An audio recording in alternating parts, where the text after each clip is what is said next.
He had 32 dates and got married then. Met on December 5th, got engaged on December 31st. Changes. I went back to Homestead Either Airport Base 60 to down 70 Florida. We were in St. 50 to Louis. 60. Came down for a few days with my folks, my hands tied 60, behind my back. Yeah, that's right. And then I flew back I'll to tell St. you Louis what, on July 1st. I since got I married July turned 30. 30. 32 turns. 30, that was a 50 big years ago. Well, you got me beat, only 45. Check Man, out some it's of just- it. Going for This is that new 51. Sony. You can go diving with it. When I take turned pictures. 70, I realized the I phone. might as well start counting down. You don't No, know. I just got it. No, you can go diving with it. It'll do the slow motion videos. I've had a war going with doctors over the years over the fact that I don't want to just randomly take I like medicine. his case. I've always My liked blood's his all case. screwed up from Vietnam. I got that off Amazon. Those are all of $4. Petition. You're kidding. No, When you turn They do. 70, Gene, when you Yeah, don't any realize that brand. all this stuff you talk about, 10 years, Really raised something, in hell, but we're either going to be too old or won't be able to Take the remember, painkillers. or we're going to be dead. No, see, mine says, oh, I'm. So much of this stuff, in 5 years, we're going to. Really? Actually, I can't think off the top of my head. You remember how long ago it was that we first all three of them. Wow, that was a long time. That was Not 19. even on the same. Because I know Otter, I have my 90. previous one, I had an Otter box, and I just Heavy took a metal. picture of what was damaged, sent it to them in Fort Collins, they sent me a brand new Otter box. Perfect. They're always I didn't even realize they were in Fort Collins. This one came from California. We've been doing a really bad time. We sit on that. Yeah, it's been It's not Otter box, slow. but they started with the nose. Those folks, First time So it did got you so bad, my go wife wouldn't swimming? really report. So really terrible. yes. Good afternoon, everyone. I'd like to welcome everyone, and 35. it's good to see smiling faces again. Ribs here. I didn't miss you last month, so don't feel personal. Don't take it personal. No, we were out of town last month down in Arizona for a big motorhome rally, so looks like things went well, though.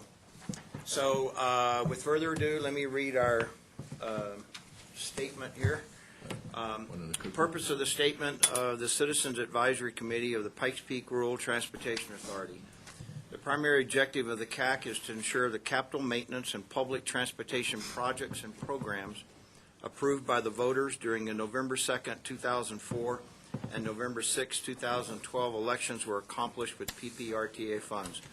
This committee reports directly to the Board of Directors. All right. So, having called the meeting to order, do I hear a motion? Oh, and as far as voting, all alternate members can vote. Get that out of the way. Do I hear a motion to approve the agenda? So moved. Second. Paul, seconded, Tom.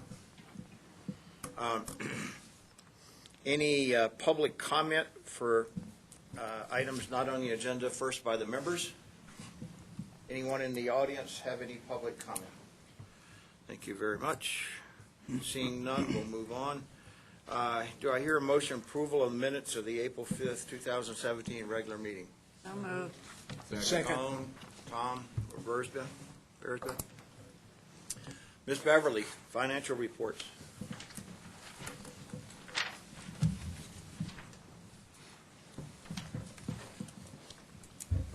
Good afternoon. As you can see, we received the February sales and use taxes of almost, or a little bit more than $7.4 million, which put us over the monthly budget by almost $943,000, and that's just huge, 15%. So what we're going to watch is we'll be receiving another sales and use tax amount for March then next week, and if we have another really great month, then when we go do the amended budget for the carryover of budgeted but unexpended funds in the next month then for the CAC that will be bringing that forward, we might bring forward a little bit more revenue again. So that's something that could be really terrific because there's some projects out there that would be done that wouldn't necessarily be done otherwise. So Then page 2, we're ahead of last year, the same time, by 916 for that month. So it looks like February just really hit it out of the park. Sometimes you never know, though. It could be a real slowdown the next month. But sales of cars are down, so I don't know how much that'll affect all this Housing is either. up. Housing is way up, isn't it? So maybe that's doing it. So then, are there any questions? The other ones are just put it in the format of the revenue and expense summary, and then the capital project date from beginning, from inception to date. I've got one question. On the first page, you're tracking the 2016 actual against 2017 budget. Seems to be inordinately the same. Gene, which page are you talking about? Page 1, Okay. graph. Okay, yeah, they are pretty close to the same, because when we adjusted the budget, we adjusted it to last year's actual. Okay. So, and since we're kind of, Last month and I missed it. oh, no big deal. But since it looks like it might go a lot higher, then we could add revenue and have a few more million, hopefully. Okay. Any other questions? Just a question from me, Bev, in general, on RTA 1 closeout and invoices. Is there a trend still that those are beginning to close out now, those final invoices and stuff? Is that, I didn't go through it line by line. Well, actually, so Woodman Road widening and interchange, of course, the interchange part of it's done. But there was a phase 2 in this first project that's being constructed right now, and it is not anywhere near done. So we've got, that's going to be out there for a while, especially, and some of these other ones will be closing out, like the Austin Bluffs, Nevada to Academy, Vincent Drive Bridge, some of those small ones. So maybe the city will bring something forward that will be a line item transfer, that we would move that money somewhere else. I know that there were some that were kind of on hold for springtime for landscaping and that kind of stuff, so I would expect those to still be open, but other than the ones that are still in active construction, I would expect to see a trend of those beginning to close out. Well, hopefully. On the county side, some of these are still somewhat under construction there, especially Mark Shuffle. Okay. And Baptist Road widening Mitchell to I-25 was really combined in the Baptist Road West project, I believe. So they may be moving that money somewhere also. And as you recall, we did have some money in the,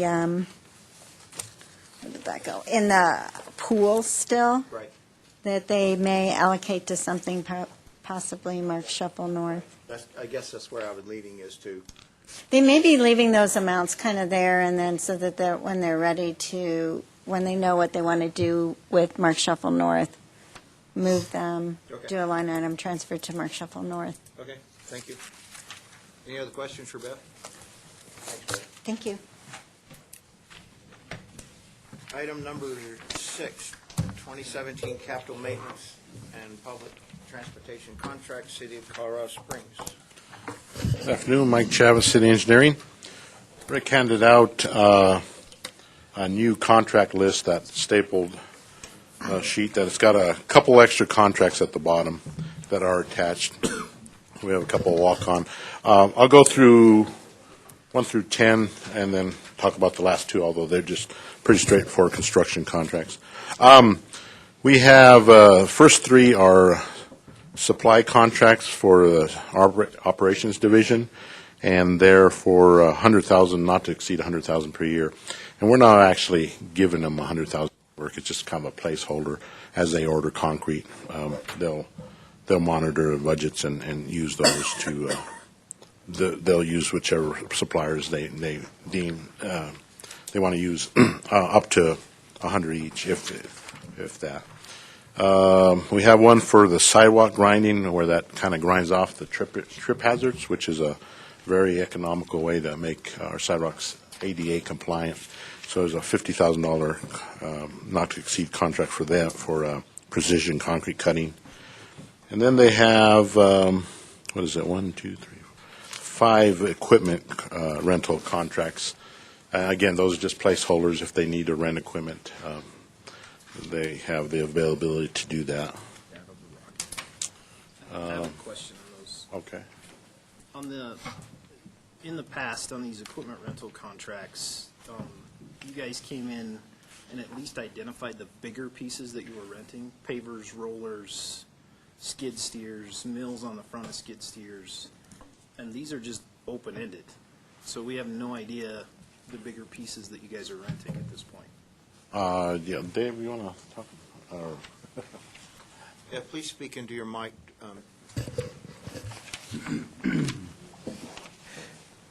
So I will do the best I can. I represent the documents that are in front of you as far as equipment rentals go. Let me just back up and say I'm not intricately involved with that.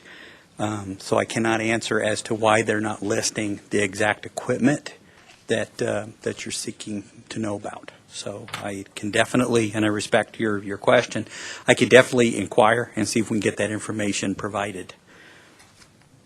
Okay. As I read it, it was that they weren't guaranteed that the existing contractors might be able to fulfill their needs, so they were actually putting these folks on just in case as kind of a backup. Did I misread that at the bottom? That's kind of what I thought too, is a general open-end, kind of a standby as-needed contract, but nothing specific. But I guess that's what spurred my question, because last year they rented from Wagner Equipment, pavers, rollers, and then they identified the vendors that they were renting those specific pieces from. And now it's just open-ended, $500,000 to Wagner. could it be the difference that the previous contracts were for specific equipment over a longer period of time, for a season perhaps, versus this would be on-call stuff that maybe would be in excess of what the vendor has on hand? Well, I think that last year we didn't really have contracts to rent equipment, so the operations came to request permission. And I think what they're looking at is there may be a need to get equipment, and they'd like to have contracts, approved contracts in place as needed. Have a mechanism in place in case they need it. Yeah. That makes sense. Are they that much of an emergency that you can't come a month later? Or it can't be more specific that you're not going to go to Wagner for light towers, which they do rent, or generators?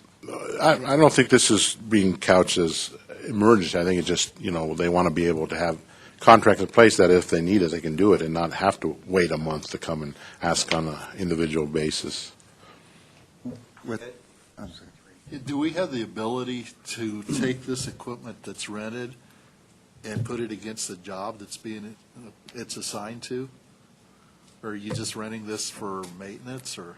Yeah, it would be. I'm not sure where it would it's be. going. It would be it would be used on maintenance, RTA maintenance related projects. Okay, so it's not a job specific. Rick, go ahead. I was just going to comment that these are from Corey, which means that I would have to guess that most of it's going to have to do with C4, which means there's not very much time he's got between now and, September, to do his chipping and paving and stuff like that.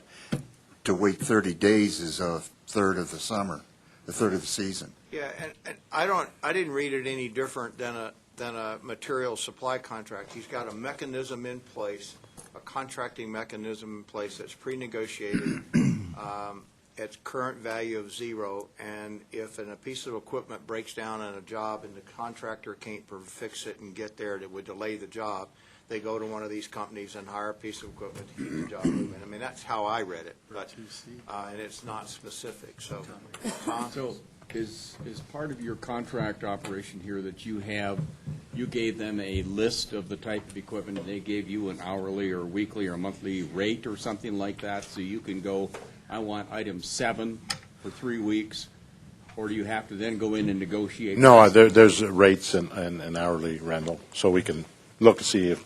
So there's a rate schedule that comes Yes. with this that we don't see. Mhm. I guess that's the last couple years when they brought these forward, they have had the advanced planning and told us exactly what they needed to rent. And I can understand if it's the smaller pieces, but they're not going to be renting pieces of equipment if a contractor's piece breaks down. That's up to the contractor to do it. This is, if I may, this equipment rental would be for the in-house operation, so the city crews doing work. It's not in support of any kind of contracted work. Right, and that's back to my point, is in the past, they've identified those big pieces. And they had specific quotes from the rental companies on what it was going to cost to rent a paver. And it seems to me, as we moved from month to month, we're approving more and more of these open-ended invoices, or open-ended contracts with no backup as to what they're going to do with. And I realize they're probably not going to spend $500,000 with one vendor, but we're now giving them the ability to do that without any accountability as to what it is. And that accountability, just remember, comes back through Rick, through the invoicing, Rick and Bev through the invoicing process. But That's what I was just going to say. I'm not speaking pro or con your advocacy, but the next level of checks and balances is my review of the invoices to make sure it doesn't say a pickup or an SUV or, something weird. Rev had to go first. Literally, I have a question. We have an issue with the purchase of equipment, and it finally got resolved down to only specialized equipment. And we just recently shot down 5, quote, specialty vans for traffic engineering. All of these suppliers are of large equipment. Are we, in essence, instead of buying it, renting it in lieu of replacing it, and thus you're, quote, circumventing the intent? It was never the intent of the PPRTA to all of a sudden fund something that you'd be doing with, even if you didn't have PPRTA funding.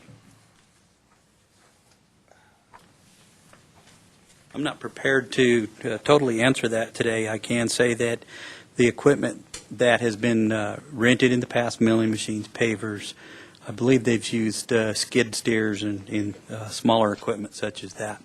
It's merely there as backup equipment or to make sure that they have the proper equipment for a particular job. There are some instances where we've dug out like the wide crack needs in the Soaring Eagles neighborhood or in the east side where those types of cracks are widespread.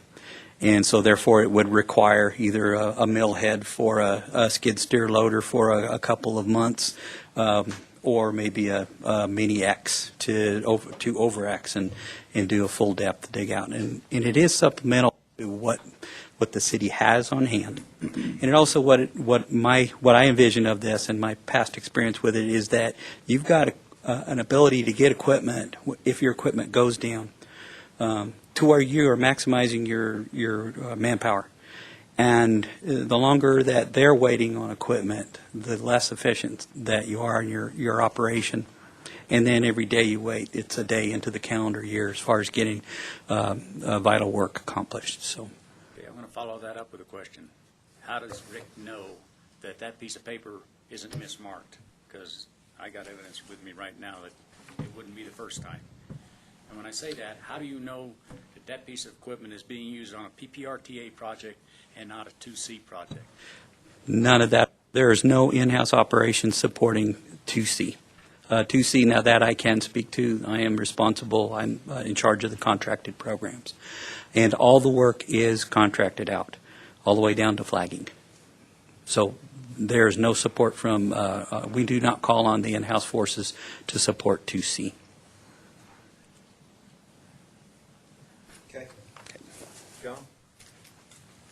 I also share Jake and Reb's concerns, and part of it that I'm having a bit of a problem with is that when we ask questions of the city on some of these issues, and they're not prepared to answer the questions. And that bothers me. How can we responsibly do our job as an advisory committee if we can't get answers to questions before we vote to make recommendations to the board? Well, let me weigh in on that. So we try not to bring everyone down, but, supply contracts they've kind of been a hit and miss with the CAC. The materials don't seem to be an issue, no questions. The equipment one, I guess I wasn't anticipating questions of, whether we're using it inappropriate or not. We could have somebody come who speak a little bit, but basically, I know enough that the street division wants to have availability to rent equipment if they need it, not only if it just breaks down, but if we have an emergency situation and got crews working somewhere else and something pops up, they might need to get some equipment out there on a temporary basis, a week or two, or maybe just a couple of days. It's not like they're going to rent this. I don't think the intent is to rent equipment the whole summer, but just as needed.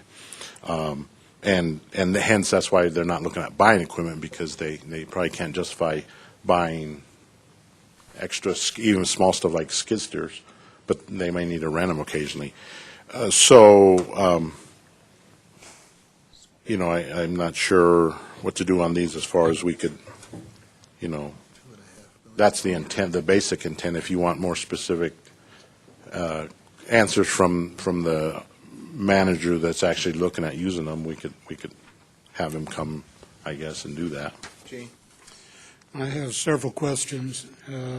First, on each of the project descriptions, on the next to the last line, you make reference to required equipment from 2 existing vendors. Are those vendors people that are providing rental equipment to operations and maintenance, or are those vendors providing operations and maintenance work for the city? Because the way it's worded, it's ambiguous. It says they were not able to acquire all the required equipment from the 2 existing vendors, so they went out and got quotes from additional vendors. Who are the 2 additional vendors? Are they people providing rental equipment to the city, operations and maintenance, or are they vendors that are providing operations and maintenance work for the city in terms of repairing streets? No, just the equipment, and I'm not sure who the existing. All right. What's the value? I'm sorry? There's 2, and I don't know which vendors they are, There was a comment from back here in the back. and we're not sure what the dollar value is. Well, that was my second question, is what's the dollar value on the contracts on the 2 existing vendors? Don't know that.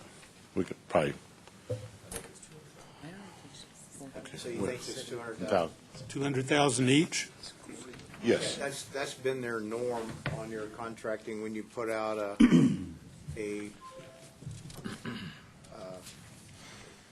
it's a $0 award, but it's a not to exceed amount of 200,000 usually. It seems to me more than a little strange if we have 2 contracts with 2 vendors for $250,000 not to exceed, that we're coming in, or that the city is asking for 5 contracts not to exceed $500,000 because 2 vendors can't provide what's needed. Something's not tracking right. I could see it being one vendor doesn't have the same equipment as another vendor. I mean, I could see that there's specialty stuff that one would have, one wouldn't. I can understand that, but why are they doubling the contract and letting 5 of them when they had 2 previously? I can surmise, but that's my opinion. Well, that's same here, I can guess, but this seems odd at best. But could I ask a question from those that are here? What do we see as the harm here? What What is the underlying cause for this concern? Joan? For me, it's a lack of complete information and transparency. I'm concerned that Corey's not here. I would think that with all of these kinds of items that fall under his purview, that he would be here to be able to answer the question, because I can appreciate that Mike doesn't have the answers to everything. And so, to me, it's just like throwing some darts at a dartboard and seeing if the dart hits. Okay, so that's your concern from the person not being able to answer the questions. Others have got underlying causes for your concern, and I guess I'm struggling with what's the problem, what's the root issue here? That's my biggest concern, too, is transparency. Because if the public were to look at this, they'll see that we approved $2.5 million in equipment rentals, not understanding that the city also has a budget through PPRTA. We all know that. But they're not identifying what pieces they're renting, and we're basically approving $2.5 million. Gene? Well, I have two concerns. One, I agree with Joan and the other comment made. My other concern really is not applicable because the ship has already sailed. The board has already set the precedence that renting equipment to do maintenance work is okay. And my view is that both PPRTAs were passed with the regard of doing maintenance, and there is a cost with doing maintenance and operations on streets, and the city needs to be assuming some of that cost, not passing it all off to the RTA. This is $2.5 million that ought to be going directly towards fixing roads. And buying equipment to fix roads, you can argue, is being a direct or indirect cost. And I certainly understand that not having the equipment necessary to do the maintenance, but part of the question is how much is the city spending of their own money towards providing rental equipment as opposed to passing it all off to the RTA? Well, there is a portion of the RTA funding that is maintenance funding. And so this is part of that maintenance expenditure. I understand, and as I said, I understand that the board has already set the policy that this is acceptable. But by the same token, first off, we don't have a clue how much money the city is spending on this. How much money have they set aside for equipment rental that the two vendors can't provide? Or is the PPRTA providing all of it? Brian? To get to the heart of Gene's point is, over the years, we've seen a shifting of burden, of cost burden, and while it's important for the city to maximize the use of the dollars, I think the concern, which is valid because we've seen several instances in the past where things have come through invoiced and then had to have been denied or turned down because they were inappropriate. The concern comes in is, okay, well, are we shifting funds that should be dedicated? Are we shifting the burden to the PPRTA for just kind of a pot switch, or allowing the city? It kind of goes to the employees thing. You know, the RTA is not supposed to fund or supplement city employees or city employee pay. So I think what Gene is talking about, if I'm getting your drift, is being careful that there's not a shift of costs that should be appropriate to what the city normally does, maintenance of effort kind of a situation. Can I interrupt? I tell you what, why don't we table these equipment rentals until next month? We'll have somebody with more answers come in, and that way you guys can get your question answered. And I would just say, you know, as far as maintenance of effort, I think the city has had a shift recently with the 2C, and we're putting in $50 million. So that's I guess if there's a question of are we contributing, well, I think with the passage 2C, our level of effort has increased substantially. Tony? While I appreciate Mr. Chavez's offer to table these things, I personally don't feel that's appropriate right now. And that's because, as has been mentioned by a couple people, we are definitely into construction season here, and tabling it another month really could put a financial burden on the city to try to get the work done. So I don't see that as being a reasonable option unless, Mike, you believe that the money won't be needed this month. However, if you're concerned about what money is available or what the city is spending, the city budget is public domain. You can look that up. It certainly is there. And there is plenty of money being spent by the city that is not just coming out of RTA funds. The shifting of the burden, as Mr. Chavez just pointed out, we, as the city of Colorado Springs, have voted to tax ourselves an extra $50 million a year to work on our roads. So we're not shifting the burden in a maximum of $2.5 million for equipment rentals here. That's a maximum, not an actual number of $2.5 million. It's not to exceed.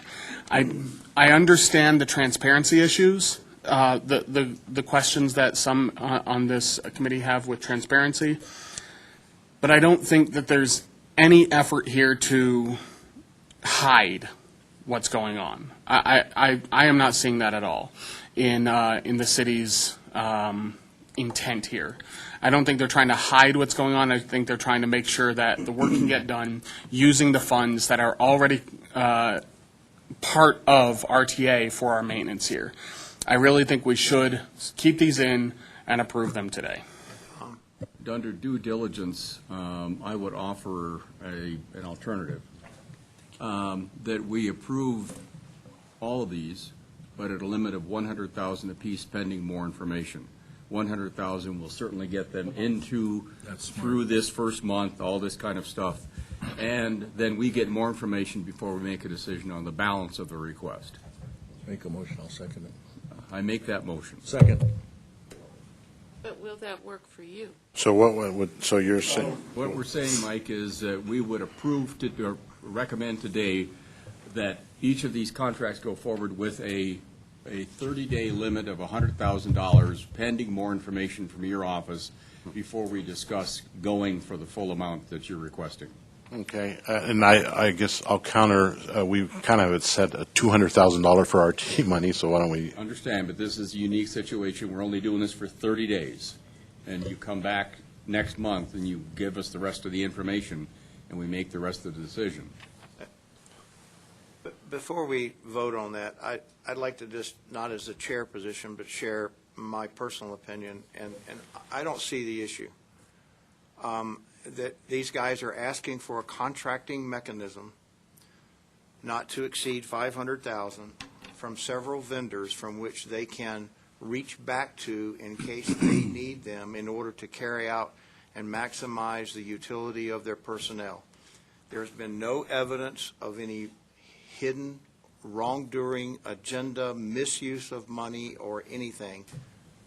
And all of that goes through a review process before the invoices are paid. And so I see this as no different than a material supply contract. It is a source of equipment. So and no one has presented to me evidence that this shouldn't go through as presented. And so that's my opinion. Joan, you had your hand up first. I don't believe, and certainly speaking for myself, that anyone is implying that the city is doing anything wrong or whatever negative term you want to use. I think it's simply a case of just wanting to have the information so that we can be responsible in doing our job. And I think that Tom's idea of $100,000 for 30 days is a good way to go for this, and that hopefully next month Corey would be here, we could have questions answered, and and just feel a little more comfortable with what we're supposed to be doing as advisory members. Okay, Tom Vieras, but you had your hand. I was going to basically echo what Joan is saying. It isn't an issue of distrust. It's an issue of us fulfilling our responsibilities as the citizens' representatives. We, many in this room, don't feel comfortable with the limited information we have here. There should be more specificity. There should probably be an equipment list in here that just gives us a sense. Why are we doing this? And as was been pointed out in previous years, it's been we need to have this piece of equipment for this period of time based on our planning. And maintenance gets planned just like capital projects. So there ought to be a plan that goes behind this. That's all we're asking for. We're not trying to tie their hands. We're not trying to say anything about the process other than we should have more information before we make a decision on it. Okay, Gene, you already hand up, and then Dr. Null. If I'm not mistaken, the previous, or the contracts that are referred to in here for the two previous vendors are at $250,000 each. Is that not correct? We think so. I'm not sure. All right. There's been no justification presented by the city of why they need 5 times that much money from 5 other vendors, up to. Okay. Dr. Null, did you have a comment? We essentially, we say supply concrete $100,000, that's already spent, No. and then why is it the same every time? It's an open-ended contract. There's 100, everything, there's 3 different supply concretes. It hasn't been spent yet, and they're all the same amount. That doesn't seem. It's an IDIQ contract. What's that? It's an IDIQ contract. Individual quantity. Okay, so it's under contract. No. No, I got 2 different answers. Is it under contract? No, they're asking to do that. It's an authorization to spend up to $100,000. Yeah, it's authorization to spend up to that, so that it's just as they need it kind of thing. So that's the understanding with all of these. Okay, look, we beat this dead horse to death. Okay. Jim, so I think what I'd like to, we've had a couple of texts with this operations. I think what we'd like to do is have you guys vote on this as is. We have some questions that we will have answers for the board as far as some of the city side spending. And that's a little unusual. We usually don't come in or have been asked, well, how much is the city spending and all that. I think once or twice that might have happened. But we can bring in some of the information to the board and make our case there. There's no motion on the table. Well, we have a motion to amend this on the floor, and so we need to pass or fail that motion, and then we can move to. So the motion was, Tom, your motion, as I understand it, is to approve. Well, this is, by the way, we haven't finished discussion of this whole list yet. So if we're going to separate it out, we may need to bifurcate these particular rental deals. So that would be a separate issue. And then we need to discuss the rest of it. So in your amendment, do you want to also recommend bifurcating them from the list? I second. Second. Okay. And who was the original seconder of the process, Tom, and you're okay with that? Yes. Okay, so the motion on the floor, correct me if I misstate, is to bifurcate items 5, 6, 7, 8, and 9, of which we will then vote on them separately at a reduced rate of $100,000 versus $500,000. And reconsider next month. And reconsider next month. Was that acceptable with Mike? Guys, you tell us. No, he wants it too. I think we want to. My guess is that they're going to bring this to the board with the information, and the board will make a decision one way or another. That's my guess, but Yes. go ahead. Just for your information, it'll come up later. Last month, we voted 13-1 that NV5 has to be done this year. We didn't want an extension. The board voted 5-3 and allowed the extension of 1 year. The board does not always follow our recommendations. At least by making this bifurcation, you've made it known that the CAC, if it goes this way, you as a whole, the CAC, does not approve of it because of lack of information. Is that, and I'm just trying to generalize it, so. Yep. That And will it relates to something very familiar, but most of you remember last month, some of us get to spend place elsewhere. Don't you remember? Yeah, I remember that discussion from the past. Okay, so we have a motion on the floor. I have one more question for Mike. So if we go forward with this motion and approve it at 100, your intent is still to bring it to the board at 500 apiece? Because you've just said you'd like to move forward as is. Yeah, I think that, yeah, just based on some conversations.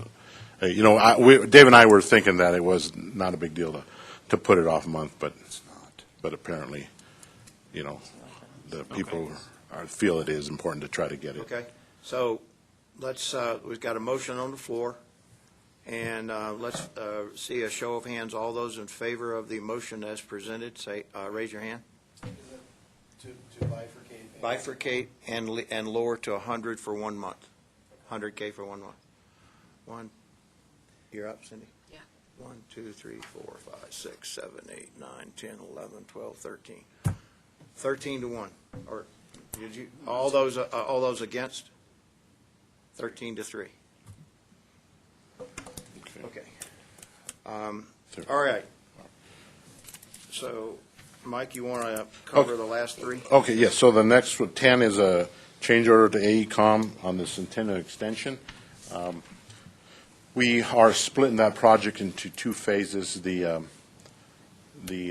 northern section is fairly complete, and we want to build that this summer. There's a missing section from Fillmore to Van Buren. We want to get that finished so that is open, has access for potential development. There's some interest in there. We're still waiting for the southern section. There needs to be environmental cleanup by the property owner, and they're out sometime. So we are waiting for that because we don't want to assume that liability and cost. So this section is from Centennial North to Garden of the Gods? No. No, this is the extension from Fillmore. The whole project is from Fillmore to Fontanero. Okay, all right, okay. What this change order is we need to split the plans and finalize the design for the northern section, Fillmore to Van Buren. Okay, got it. We want to build that. So is this 600,000 just for the design of splitting, or does it include more than just that? It is, That was my question. I couldn't really understand what this change order is. Is Yeah. it just the additional design of phasing, or does it include more than just that? Does that seem like a lot? it's not only for the splitting and finalizing the design of the northern, it's also for the construction management inspection Oh, of phase 1. okay. Then that makes more sense. Thank you.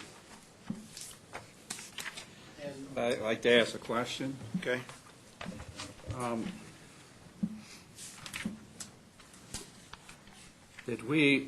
I just don't know why construction equipment are change order amounts. They're all the same, Yeah, right? The same amounts? yes. It's an open-ended. I want to ask the man up there. We're on I know that's what it says, but that's strange. We just voted on that. We're on the Centennial one. We're on item number 10, Centennial Extension. Okay. Okay. Any other questions on that one? Any other questions on the Centennial Extension? Yeah, actually, real quick, Mike, I just wanted to check, just looking at the change order,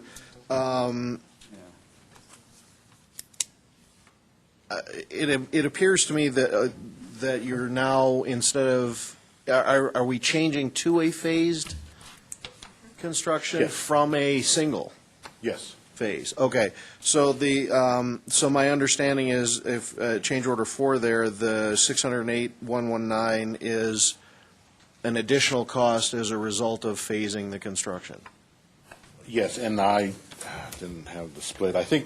I'm thinking the bulk of that, I'm not sure the split, but part of it is just redesign or design to split the plan set's about 200 pages. Right. So we need to separate the So- thing. And then construction management and inspection. Okay, so the original contract amount was was the 1.596, is that just for the roadway construction? Or does that include the change order amounts? No, that was the original design. Okay, that's the original. And then these change orders are going to be additional? Yes, one and three were for additional utility design, and Right. utilities reimburse those costs, or, pay that. And then this is, And then 4 is because we have to phase it? yeah. And then, like I said, and Also the construction. yeah, construction management. Okay. Which will be a pretty good part. Any other questions on that one? Okay. Okay, the next one, we have some construction work on 26th Street between West End and Hobart. I had a map, but it was kind of dark, but you can see there's about a 3 or 4 block section that we're going to widen the road a little bit to the east, put curb and gutter to make the pavement wide enough to allow streets to come in and overlay it later this summer, and when they do the striping, they'll stripe in bike lanes. And then the last one is, Is that $80,000 then just for striping? no, it's for curb and gutter, asphalt pad, it's widening of the road. About 3 or 4 blocks of widening. Minor street. Okay. And then the last one is, the Operations Division is lining a 78-inch corrugated metal pipe that's probably rusted out. They have a contract for lining, and that is just west of 115, and an exhibit on there. But this contract for the, was it 188, is to do some riprap and some other work that they need to do on either end of that pipe to make it work and flow. Is this right across the, it's catty corner, the other side Yeah. of the street, There's- from the there's- shopping center, from the, It's on the,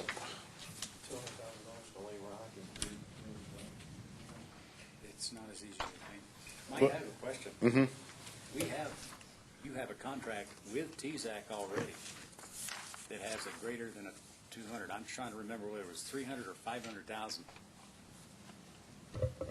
Why is this a separate contract?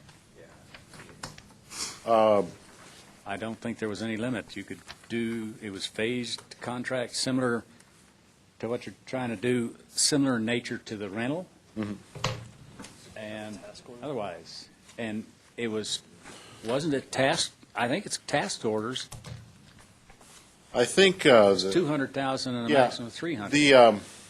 that's more of an internal thing. So the task order or the contract we have with TZAC was, I'm not sure, but whatever the nature of the work and the bid items they had, this work really didn't fit that.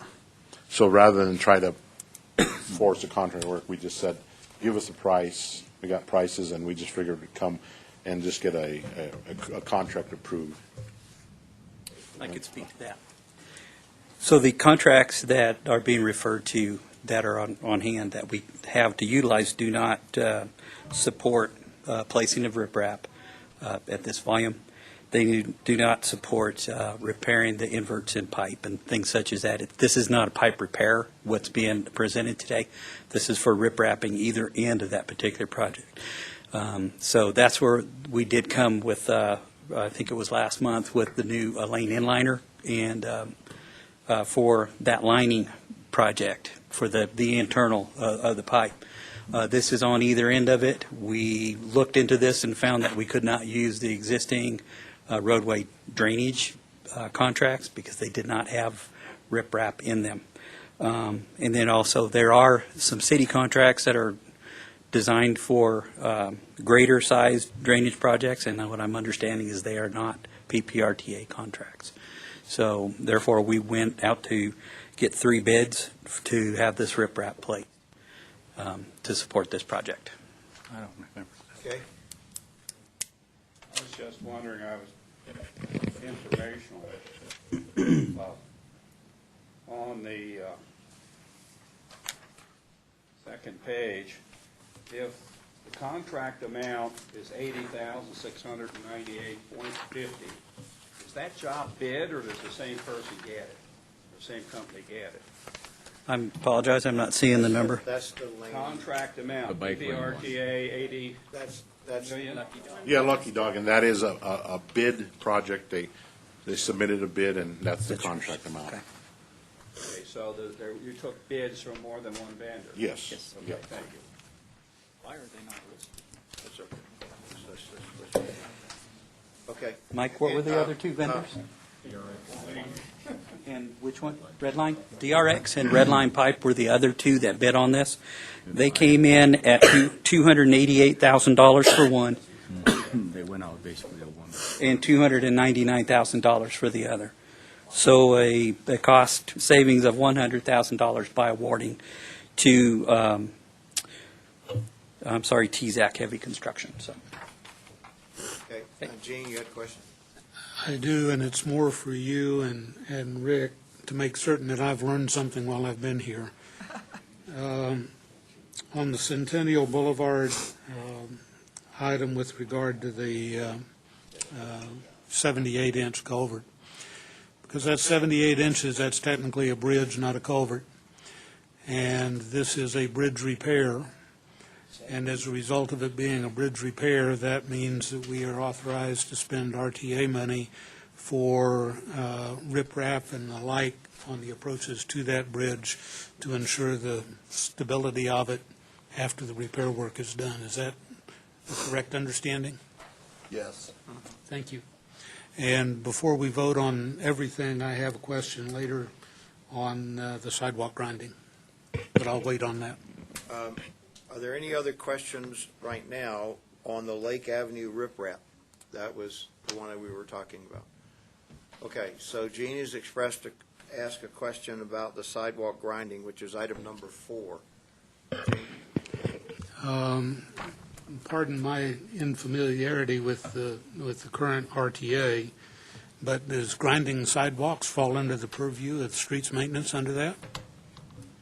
Yes, so what we are able to do is, if a tree root has pushed up a segment of sidewalk, so there's a trip hazard, the old way is we'd go out and rip out the 1 or 2 stones at, whatever, $4 a square foot. But there's companies that will actually go grind that edge back, a couple inches so that it is ADA compliant and safe. And it's much cheaper than replacing 2 stones. It also, reduces the city, or if the county has sidewalks and did something similar, the liability if somebody were to trip and fall.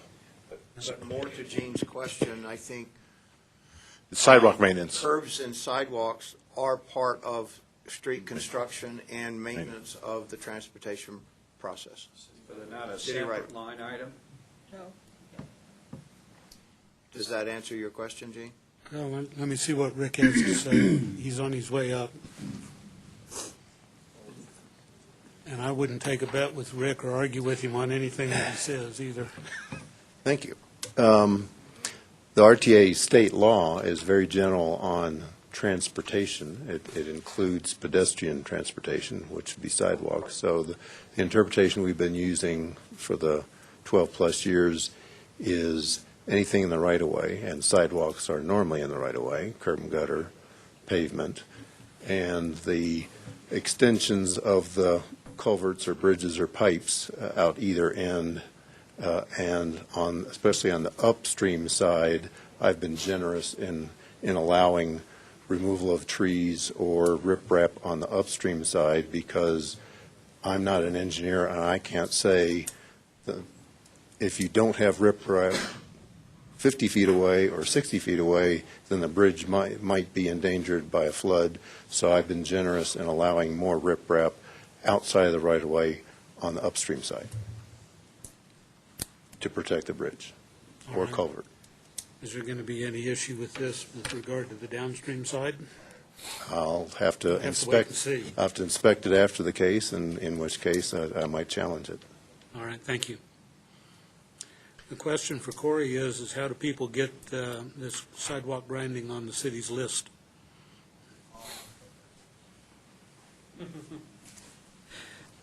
You can call 385-5411, or I'll be happy to visit with you after the meeting and get information from you. Put that number again, please, 385 5411. 5411. Yes, and I'll be happy to share my number as well, 385-6831. And the question was what? Is how do you get on the list to have stuff repaired?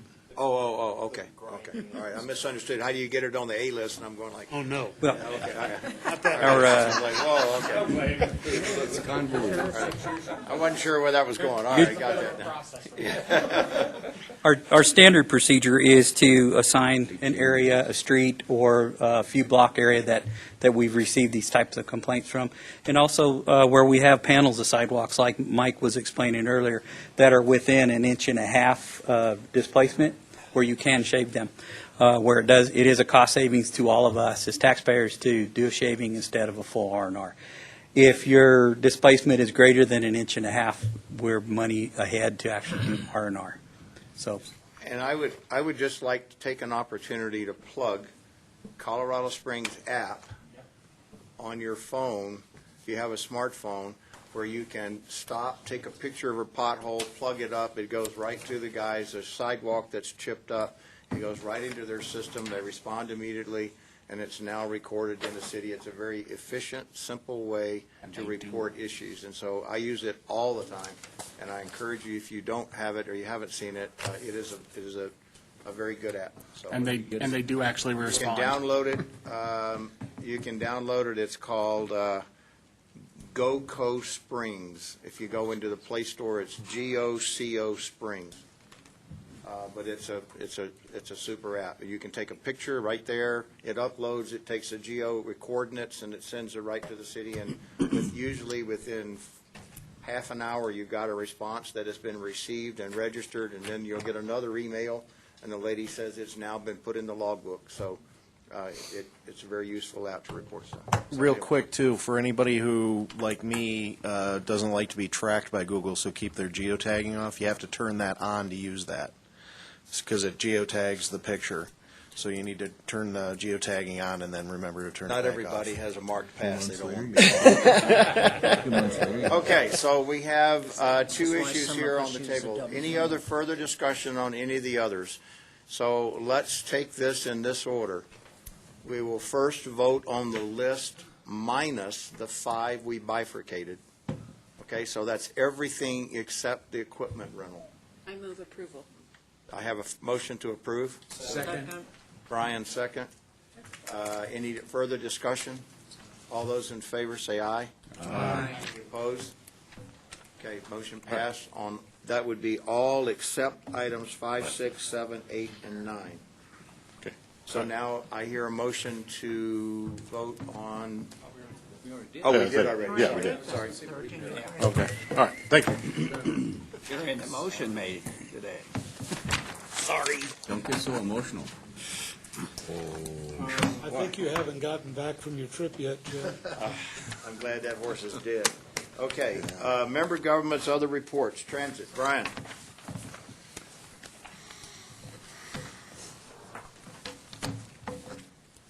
Good afternoon. Brian Vituli. Yeah. Brian Vituli with the City of Colorado Springs Mountain Metropolitan Transit with your monthly transit report. For our local fixed route services, we saw a over 12% increase for March of this year as compared to March of 2016. And I also just wanted to point out we're following a very good trend now with local fixed route services for the first 3 months of the year. Typically, the winter months, ridership does dip, starting in November until around March. But if you look at this chart on the first page, you'll see our ridership for January, February, and March of this year is well above where it was the last couple of years. So it's setting us up very good moving into the summer when ridership generally picks up. So we're really following a good trend. I think that could be, labeled to the very mild winter we had. We did have a very mild couple months, but I think also to the improvements that we've been making over the last couple of years, it's really starting to pay off. Brian, Mr. Chair, may I ask? Yes.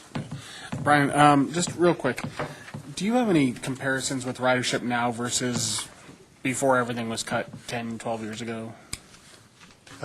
Yes, it's something we'd have to develop, but You yeah, are- we do have You are data tracking for all those. of that, yeah. Is it about where it was at that time, or are we still below, above? Well, coming back up?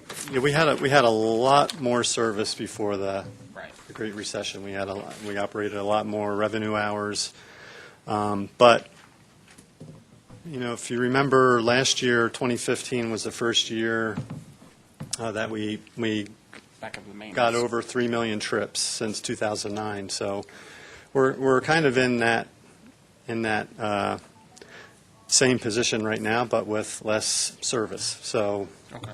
you know, less service, but we're operating it very efficiently, and we're getting good results with good ridership. But yeah, we do have all that data. I mean, we had service, you know, well out into the region, out into eastern El Paso County, out to Falcon. We served the military installations. So we did have a lot of service. Some of it really wasn't the most productive. We were traveling a lot of miles and operating a lot of hours for not much ridership.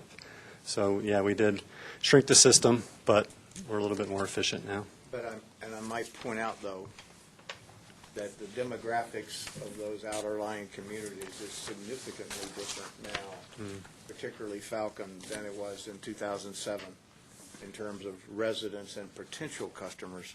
Granted, it's a long ways out there, but when you're doing that comparison, I'm not picking on Brian, but I hate it when somebody says, we tried that before and it didn't work. Well, that was 5 years ago, and there's 100,000 more people living there now. I mean, it's a lot different situation now, so. Yep. Good question, then. Thank you. For our ADA paratransit service, we saw a very slight decrease of 0.3% for that same time period.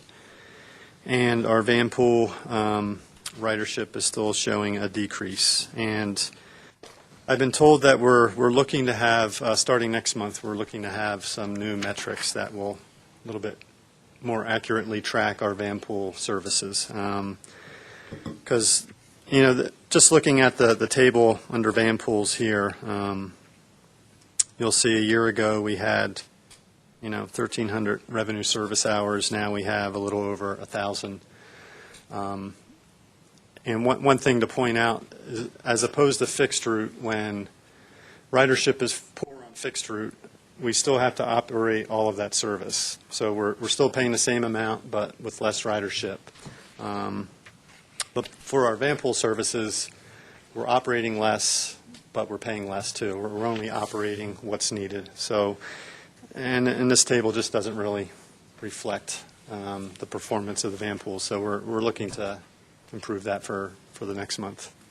Scott. Have you been able to correlate a decrease in van pool with the installation of Mustang? Or do you know how that's doing? We haven't really looked at that. That could be one of the factors. We've been saying, there has been some turnover. There's been people dropping out of van pools, and it gets the numbers below what we can have as a threshold for operating a van pool. Fuel prices are still fairly low, but yeah, that's a good point. Still see more competition, too, than That's a year true. or so ago. I see several other van pool Services, yeah. organizations and services than existed several years ago. Right. Yep. And a project update. We just had our 4th meeting for the downtown transit station relocation. This is a mayor-appointed steering committee that began meeting in February. We've had like I said, our 4th meeting just this past week, where we are getting very close. The steering committee is doing a lot of great work, and they're getting very close to making a recommendation to the mayor. And this is building off of the relocation study that happened last year, where there were 3 final sites identified. Site 8 is Colorado, in between Colorado and Cucharas, and Sierra Madre and Sawatch. Site 12 is Cucharis and Vermajo and Nevada and Weber. So it's where the old Colorado Springs Health Partners building is and the Independent. And then Site 17 is the 2 blocks of Pueblo Avenue in between Nevada and Wasatch and Vermajo and Cimarron. So those are the three final sites that are being considered by the steering committee. And doing very good work, and we're looking to have probably one more meeting very soon, hopefully this month, and then the timeline is to have a recommendation to the mayor by June. So that's on track. Brian, if I might, I was at the website, and the 3 sites was I couldn't really find where those were on that website. Is there any way to make it a little bit more clear to the public and anybody who goes to the website what the 3 sites that are up for consideration are? Sure. Yeah, and we should make that a little bit more visible. But the entire report, draft report of the relocation study is there, so it shows preliminary. Yes. Yeah. Not only the 3 finalists here, but all 29 sites that were considered. So right, and if you download the report, you can dig through and find Right. it. But if we might, because there's you got the map there, and right. That's a huge file, so it takes a while to download. Yeah, it does. Okay.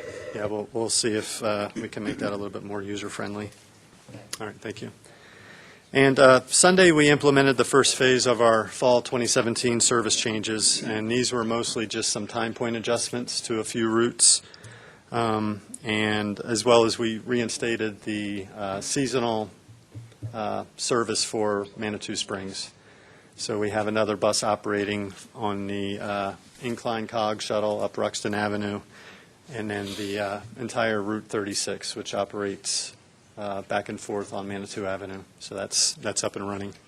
Okay. So. Mr. Knoll, did you have a question? Oh, when you have an old guy sitting over here that's been around a long time, I remember the fight to get the bus system going. Some of you do, too.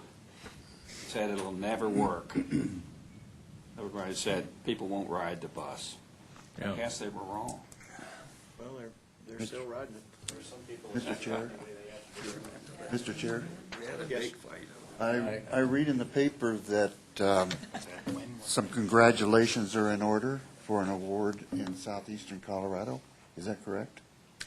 Yes, just received an award, I believe through Clean Cities Coalition, for our work moving toward low emission vehicles, and kind of a little bit further out, we're hoping to get in some electric buses once the technology takes a few more advances forward, and it's moving very quickly, battery storage life and all of that, and so yeah, we're happy about that. Thank you. As I read the article, it sounds to me like you've done an incredible job with the amount of fuel you're saving and the economy and the cleanness that your buses are leaving.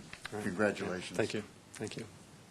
Tom, did you have a question? Well, no, I just wanted to emphasize, I made the comment years ago, but when we first were doing this with the buses, and that meeting was over with, I asked in the meeting, how many people in this room have ridden the buses? Nobody. Nobody? Nobody. And going out the door, this gentleman gave me a shoulder, and he said, I wouldn't ride that bunch of bus, gang, was some nasty word, gangbangers and things. And that was his thought. You've really done a job. Good. Thank you. Congratulations. Thank you. Oh, brother. Thank you, Brian. Thank you. Thank you, Brian. Thank you. All right, City Colorado Springs change order report and property acquisition. Welcome back, Mike. Mike Chavez, City Engineering, got 2 items. We issued a task order to FHU for construction, support, inspections, and actually some field design on the pedestrian transportation improvements, was basically our missing sidewalk program. And then on the Centennial reconstruction, when we got bids, that's actually 3 phases. There was the first phase was from Centennial South to the Holland Park neighborhood. The Holland Park neighborhood was the second phase, and the third phase, which was from the Hill up to the Fillmore, it was actually just a mill and overlay. Last year when we got bids, we actually didn't have enough to award all 3. But we've had to do some modifications to the pavement sections because of utilities. We've thinned it up, added some geogrid, but with that savings, we actually are able to add back in phase 3 with the original budget that we have right now. Okay, so no necessarily change in total budget costs? No. Reallocation? Yeah. Mm-hmm. Any questions on those? Thank you, Mike. All right. Item number 8, administrative actions, report of recent board actions. Mr. Sommer. The memo is in your packet. One of the highlights is number 6. We transferred the PPRTA's investable funds, and we're now making a higher interest rate. Which will be shared equally by the board or the CAC? By the member governments, Rats. so they can spend it. There we go. Any questions for Rick on, yes, ma'am, Cheryl? On number 7, Rick, it says they approved 15 contracts as we did, plus 2 additional walk-on contracts, which the CAC had not seen. Is this a ongoing? No, it's rare. It's rare. I mean, I would think that the meeting Mike got this today over those 5 would tend to encourage walk-ons to the board. No, actually. Mike, defend yourself. Yeah. No, actually, it has been alleged that when we had a walk-on a controversial, that we're trying to bring it without giving the CAC time to review it, and that's not the case. We have a lot of new people who aren't totally familiar with, getting these memos to me to get on the agenda in time for distribution to you. So sometimes the timing of a project, whether it's a bid or an RFP, sometimes we don't open them and get them in the hopper in time to get on the agenda distribution, and so I will walk them on to the CAC. I do not like, and I have told people at the city, I don't really do walk-ons to the board before the CAC has seen it. Last week, we had one where I told them I didn't want to do it, but they said, hey, we need signals, and we got a long lead time for Mark Sheff or West Colorado and Woodman. So I said, okay, I can explain that, but basically, if we have walk-ons to the CAC, it's just a timing issue. I'm not trying to sneak anything on or pull a fast one, because I've been at this too long, and I know that ain't going to help, and it's not worth it. So it's just a timing on the CAC ones, like I said, and I am highly discouraged walk-ons on the board unless we really feel it's critical. Thank you. So that remind me of a comment, Mike, is that it doesn't hurt this time. You're biting scar tissue.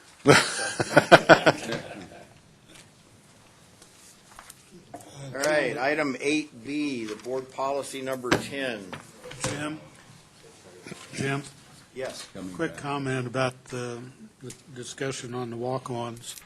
If we have those, would it be appropriate to let Rick and you and Reb know about it so we can get it out to the board and at least be aware of it?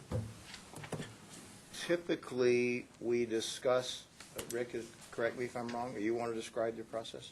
Oh, go ahead. I typically, when we arrive, there's a meeting prior to the meeting, for the board meeting. Rick and I attend with the staff, and they basically go over the agenda with the chair and the co-chair of the board. When there are walk-ons, Rick presents those to us, and if Reb and I are in the meeting, we look at those and make sure, or voice if there's anything controversial, but we typically will look at them and speak on your behalf.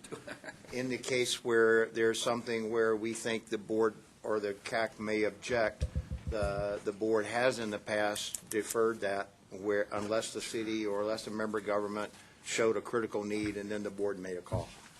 No discussion on the procedure. I think it's good. Just maybe add as after the board meeting at FYI, this is Approved? this is what happened that didn't get through the CAC in case something comes up. We could always attach them to the board minute, or that memo that you just had to. And I have nothing to make me think that the process isn't working and that we don't know, but it might provide us some additional information and save discussion later on. Okay, thank you. So what I'm hearing is an email out to the CAC right after the board meeting?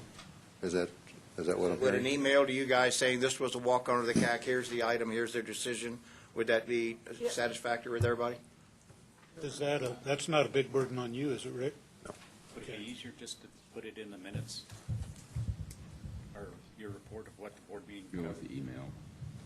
as opposed to an email? Attached to this, which would Oh, be I easier. see. But it's up to you. I can do either or both. Everybody's okay with an email, so let's just go with that. Okay? Take paper. Okay. Rick doesn't have burdens, he only has challenges and successes. All right, item 10. On the books, and that's been there since 2006, is Board Policy Number 6. That's the transportation capacity reduction, indicating that, and the key sentence in there, well, the total sentence, I put it right in the middle of my memo, is any transportation capacity reduction, such as a lane reduction on a street, must be presented to and approved by the Board of Directors in advance of any PPRTA payment for such activity. So that's what's on the books, and you've had 2 or 3 meetings where you've bounced around various options of info or pre-approval or just capital or just maintenance, or there's probably a dozen different configurations. But Jim has prepared the 1 through 6 that's in your memo, so I'll let him present that. And there's also a citizen behind me that looks like he wants to speak to this. Okay, well, let's invite the citizen to come up and speak. Yes, sir, please introduce yourself and tell us what your concerns are. Okay, good afternoon.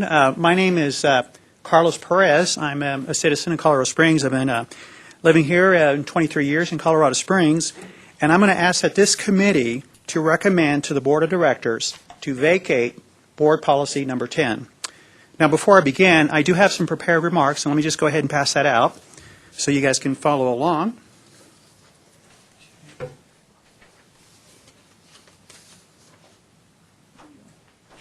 Apologize, I think I'm short a few of my prepared remarks. Yeah, you're going to have to share there.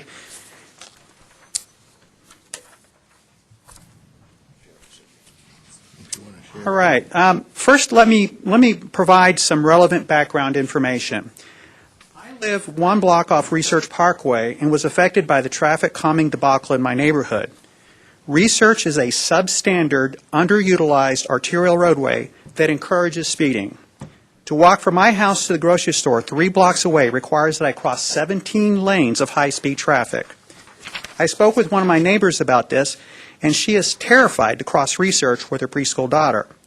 With speeds well exceeding the posted 45-mile-an-hour speed limit, it is not only dangerous to motorists, it is hostile and unforgiving to both pedestrians and cyclists. I was part of a group of neighbors who supported the traffic calming study and who were actively working to build support for the demonstration before it was canceled. During the demonstration, we all observed firsthand that traffic was free-flowing and free of congestion. Instead of collecting statistically meaningful data for the traffic engineers, as originally planned, the study became an object lesson in how quickly misinformation can spread on the Internet. I have serious doubts that if this policy was somehow followed at the time, that it would have made any difference to the group of individuals who were circulating disparaging images of apes on bikes and who were insulting elected officials with unfounded fears of traffic congestion. With this experience in mind, I will explain why Board Policy Number 10 should be vacated. The first reason is that a separate public input process is not necessary, since it is redundant and overlaps with existing policy guidance. Now, let me make clear that I appreciate the motivation to involve citizens, and I commend the CAC for wanting to hear from the public. The Federal Highway Administration also recognizes this and provides guidance on determining if right-sizing should be implemented by taking into account, quote, public outreach, public relations, and political considerations. The PPRTA transportation planners and the Colorado Springs traffic engineers have already incorporated a public input process into the design phase, and adding an additional step will drive up project costs. And if you're concerned with the backlash caused by the Research Parkway project, I would argue that this situation is a special case that does not merit something new. The second reason to vacate the policy is that the premise is false. It equates motor vehicle lane removals with a reduction in transportation capacity. This zero-sum reasoning is incorrect. Right-sizing, also called a road diet, is an evidence-based traffic calming solution that can lower speeds in traffic conflicts by removing underutilized or unsafe travel lanes while opening up the road to non-motorized users. The Federal Highway Administration states that the benefits may include overall crash reductions, fewer lanes for pedestrians to cross, and an opportunity to install bicycle lanes, pedestrian refuges, when the cross-section width is reallocated. Studies have shown that judicious use of lane reductions improves safety and does not negatively affect traffic quality. I am troubled that this policy is inherently biased against right-sizing. It ignores excess capacity safety issues and the many other factors that go into the performance of the roadway. It focuses on a narrowly defined metric, the static number of traffic lanes, using unsound analysis that mischaracterizes how the real world works under dynamic conditions. The third reason to vacate the policy is that it's based upon a misunderstanding that the voters did not intend to support reallocating traffic lanes to improve mobility and safety. I read the text of the 2004 ballot measure that created the PPRTA tax, and it lists as priority A projects to include improvements to, quote, roadway safety and traffic operations, and, quote, on-street bikeway improvements. Likewise, the 2012 ballot measure that extended the PPRTA tax specifically lists as, quote, on-way bikeway improvements and, quote, pedestrian transportation improvements as individual projects. The taxpayers voted twice for transportation and transit improvements that were safe, reliable, and efficient for all users, goals that right-sizing clearly accomplishes. It is unfortunate that a misreading of the voters' intent was turned into an awkward policy.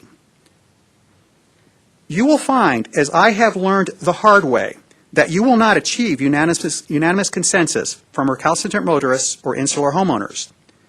I urge you not to create a policy that becomes a de facto veto mechanism to permit important improvements to be stopped by laymen with no expertise in traffic engineering or the effectiveness of good roadway design. I ask the CAC to show leadership and not segregate projects with right-sizing for special scrutiny using a faulty metric of traffic engineering performance and then subjecting them to a separate and risky late-stage funding process that is inconsistent with the plain language meaning of the PPRTA statute. I call on you to recommend to the Board of Directors to vacate Board Policy Number 10. Thank you. Thank you, Mr. Perez. Let me just reiterate, thanks for taking the time to put this together. And I, too, was on favor of leaving research where it was with the bike lanes. It's unfortunate the timing fell in the fall where we probably couldn't get some bikes. But there's one piece of information that you may not be aware of that goes into this thing. This is not a policy. This policy already exists. It goes back to a 2006 Board of Directors meeting, and it recently came to light after the Research Parkway debacle, if you want to call it, or incident. Depends on which side of the issue you're on. And the city submitted an invoice for payment, and because of the policy, it was against policy because they were paying for lane reductions. And so the board, through several iterations back and forth between the CAC and the board, asked us to look at making a recommendation to them to either reword this or recommend that be eliminated. And in a board meeting a couple of months ago, 3 or 4 months ago, the board asked us to relook the wording of this and discuss some of the practical issues associated with this policy. So your points are well taken, and we're going to discuss today some additional things that we'll end up coming up with some kind of recommendation to the board. But we're not developing this. This already exists. And so we're going to go down the path and see which way the board wants to go. We presented the option of eliminating it to the board, and then the elected officials that represent the board felt like that they wanted to be informed of any lane reductions in their district so that a future research parkway, at least as a politician, they would be aware of that policy.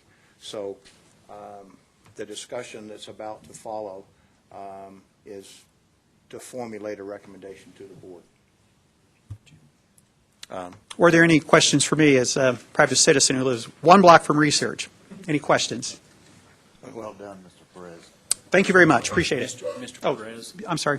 In direct response to your comment about the many, many open meetings, we have a Highway Advisory Commission here in the county. We have several publicly open meetings, sunshine law and everything, with very, very poor attendance.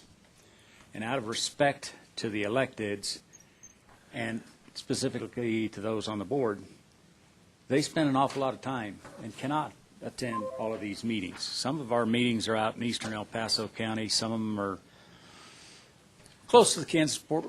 Some of the larger, but seriously, so that they get advised in advance at a board meeting.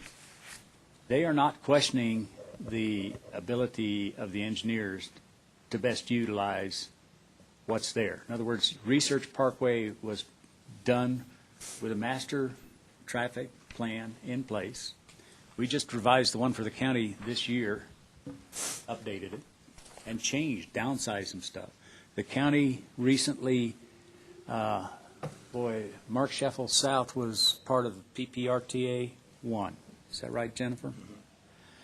And they were able, it was prompted partially by funding, but they downsized parts of it because the growth in that particular area didn't happen as was anticipated. So there's no criticism, but this was it was a long-standing policy that just hadn't been needed prior to the situation. And that's precisely my point. It was not needed. It's redundant and overlaps with existing policy guidance. A duplicate policy or redundant policy, and I do appreciate the public input process, but there already is a process earlier in the design phase to solicit public input. And that's the reason I think this policy doesn't make sense. Politicians, that's our point. Okay. Very well. Okay. Point taken. All right, thank you. Please listen in, and you're welcome to stay, and thank you for your time. Mr. Chairman? Yes. If I could read in Policy 10 for the record so that it's actually, because we all have a copy, but I think it might be worthwhile to actually read it out loud. That is a No, policy. this is it.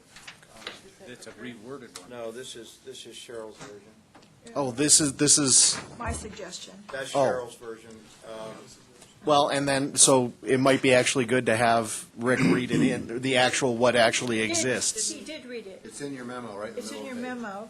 And he read it. Right there. Jim. And Out loud? Jim- Out loud. Did I miss it? Yeah. It's bullet 1 up there Bullet on the number screen. 1, Brian. I didn't hear it read out loud, sorry, that's my bad. He's probably talking. Okay, so if I may, we've got some new members. Let me just very quickly bring everybody up to speed on where we are with this.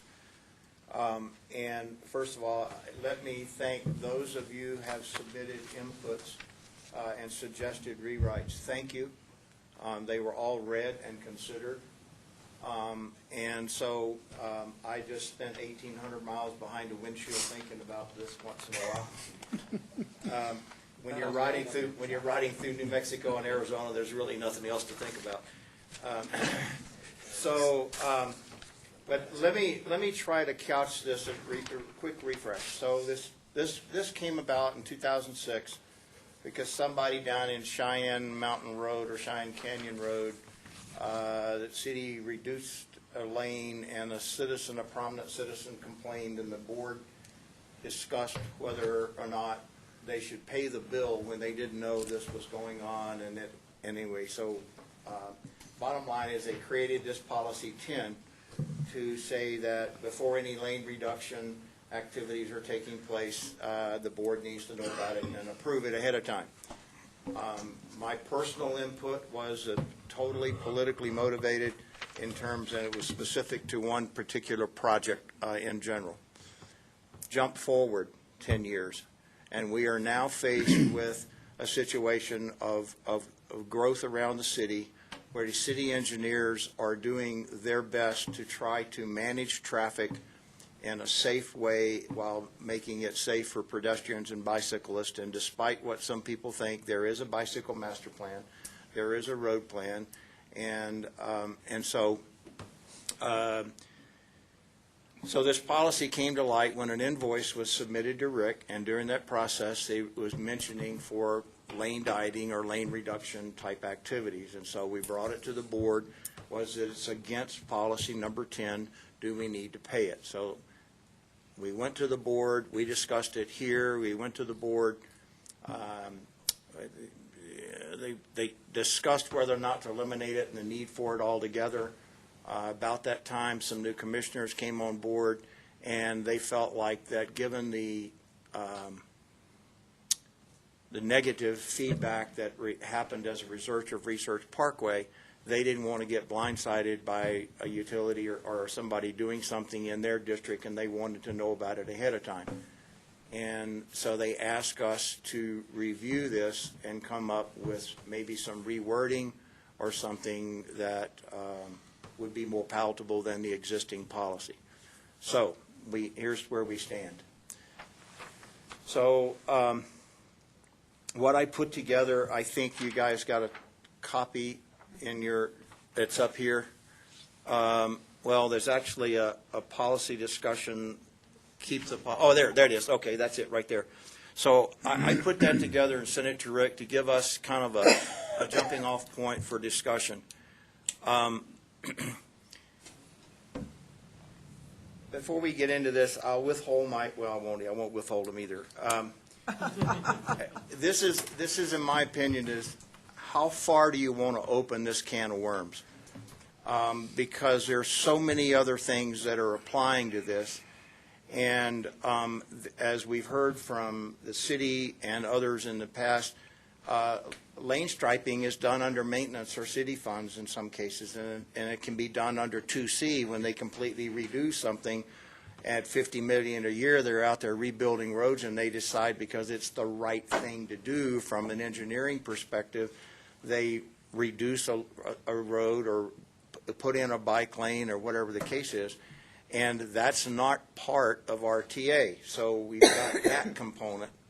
And so, and then my other thought was, how are we tying the hands of the city, of the member government staffs from doing their jobs when this is not major construction? When we have a major rebuild like West Colorado Avenue, where they have a lane reduction thing. Yes, they're reducing it from 4 to 3 lanes, but they're improving safety by putting in a turning lane. So, without a capacity, with necessary capacity reduction. And so, as Mr. Perez said, it's not a one-for-one thing. Just because you reduce a lane doesn't necessarily means you reduce capacity, and at the same time, you might be improving safety. So it's not necessarily a negative, in my opinion. But as lay people, with the exception of you professionals in the room, how do we make that call based on the engineer's estimate of what is the right thing to do? And I would say the same thing for the elected officials, minus those that are professional traffic engineers, which I'm not aware there are any, could question a professional traffic engineer study on a road, and that's a recommendation that they're making. So Those are some of my thoughts that go into this thing, is where do we end this? And what's next? Are we going to now not allow them to inflate the tires on the trucks because they're over PSI? You know, Cheryl? I want to commend you on your presentation a little bit earlier with regard to it's an informational item to the Board of Directors. And it's not a professional judgment on lane reductions or capacity reduction or how traffic engineering goes about it. It's about sharing information so that the Board of Directors is fully informed in case there is some concerns that need to be addressed that they've heard from their constituents. So whether it's a positive, like Mr. Perez, I mean, it's a very positive statement that he's made. And so, his council person needs to know this. Or the traffic engineer says, we've had all this safety stuff. And the only thing that I think this policy is really aimed at is not a judgment on the professional abilities of staff. It's on the sharing of information about what those projects are. So when I submitted my suggestion, it's about information sharing. It has nothing to do with any kind of recommendation that they do it or not do it, or it's bad or it's good. There's nothing like that I wanted to convey. All I thought that was necessary is that it be in writing and that it be orally presented here so that we can, so that the board is fully informed. I mean, if it's only orally to us, yes, we're going to restripe and we're going to reduce the lane. If that's their professional opinion, I think that we live with that. But that can be translated to the board as something completely different. So that's why I thought it needed to be in writing as well as orally presented. And it's just presenting information, not as a judgment, just, this is the project and we're going to be doing this. That's all my policy was intended to say. Okay. Rev? I appreciate the fact that she included. By the way, this single paragraph on a piece of paper is Cheryl's suggested rewrite.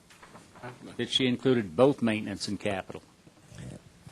You forget that we are not elected, but there are 9 people that sit on the board that are elected representatives of their community.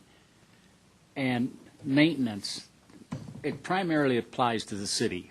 It doesn't exclude the county or Manitou or Green Mountain Falls, for that matter. I'm with Ramus one street. It's kind of. I'm going to ignore that. Good That's for not you, true. They In have all more than one seriousness, street. I've been there. Paint striping does change it. Well, all it takes is one irate voter to make a ruckus, and there were several on Research Parkway. And I appreciate what the outreach has done, but I think it should cover paint. All Cheryl is putting in this is, hey, tell them, not just tell the board, but give it some sort of a demonstration about where it's at. She's not saying that they should say no to it. Just let them know that Rick Street's going to be half a lane narrower because they're going to put the horse path for me. But seriously, it was just for information, and it does include maintenance, which is important to me. Tony? I agree with Reb. It's the informational side. I do like what Cheryl has written here, and I think that would be my preference on this. I thank you, Mr. Perez, for coming to us with this. But as was stated in his comments, the Federal Highway Administration does include one of those things that we have to take into consideration is political considerations. Yes, we have engineers who are experts and know what they're doing. We trust them. But not everybody in our community does. And when we have people who do create a ruckus, that could end up in someone losing their seat at the next election. So having that information for the politicians is I think important, but it should be informational. So I think that's the way to go. Is that a motion to accept? Yeah, I third, fourth, fifth, the informational purposes of this. A couple of things I wanted to touch on is it's been discussed several times that there was one prominent citizen who brought this up. I think it's kind of wrong to mischaracterize how this ended up being a board policy. It was discussed at length by the board, and it was voted on by the board. So obviously, they felt there was a need for it. We should just leave it at that.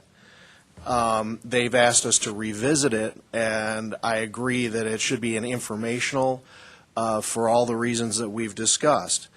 The other thing, and Tony touched on this, and I appreciate him bringing it up, is asking questions of our engineering professionals does not mean we're saying they don't know what they're doing, or we know better than they do. It means we want more information. Explain to us how you came to this conclusion, because as any of us who have dealt with government know, sometimes common sense is not there. Okay? So it's important for us to understand, and for the public who we represent and deal with to understand why certain things are being done. So I'm wholeheartedly in favor of changing this to an informational type policy, but I do believe the policy should remain, just altered. I didn't see who had the hand up. Gene and then Tom. Well, first, having made one attempt at this, I'd like to congratulate the two people that put together what we have today, because it's far better than anything I could come up with. Cheryl's suggestion essentially is item 3 on what we have up here on the screen. I believe informational is worth having. I don't have any issues with 3 or 5 is what's presented up here. It should be for information. Certainly for maintenance projects, the board members have methods of learning what's going on other than through the CAC and through their monthly committee meeting. They get, or should be getting, information concerning some projects that are going on within their area of responsibility through their staff within the government entity that they represent. I don't know that we need to dig down to the maintenance area on this. That's one of the reasons that I think 5, which is informational and capital construction only, it might be a better process, because it takes one more item off of our plate and one item off of their plate in a monthly meeting. And just one comment, and then Tom, keep in mind that the restriping of research was not done under capital. It was just a simple maintenance restriping. So, I understand. Tom? To the issue of talking to the engineers, I think it helps everybody hone their argument better if there's a good open dialogue. And it helps our elected officials also be better prepared for people who may come and ask them questions. So I think it's a healthy process that's beneficial to the process. And are we ready for a motion? One more comment, and then we'll. 2 things. To Tony's point about the Federal Highway Administration being involved, they are just used as a guideline. City of Colorado Springs used CDOT's definition of a bridge. And as far as I'm concerned, it satisfied me, because I built bridges, but bridges had an abutment, sometimes had piers or multiple piers, and crossed a wide open space. The City of Colorado Springs, and we've had this discussion before, the City of Colorado Springs uses the culvert, 48-inch culvert, constitutes a bridge. I can't argue with it. They've got a valid thing. But mentioning federal highway standards, the county, I think, for the most part, uses federal highway standards for the most part. I don't know. But regardless, they follow standards, and they aren't necessarily federal highway. I do know that a different thing, ADA, is a real issue for the City of Colorado Springs. And it does not follow FHWA regulations. You're talking 2 different things. Basically, I want to, my primary purpose is to let the electeds know, and research is the one that brought it up, and it was done under maintenance. So all you got to do is tell them we plan to do something. That's basically under the information. All right, so One question when, I guess after you've heard from everyone. I think we have, but I wanted to ask a question. In the past, we've considered input and impact on the staffs of this. Do we want to have them inform us of where we're headed with this and the ramifications, or is that really our issue? No, that's not our issue. Not our Mr. Chair? issue.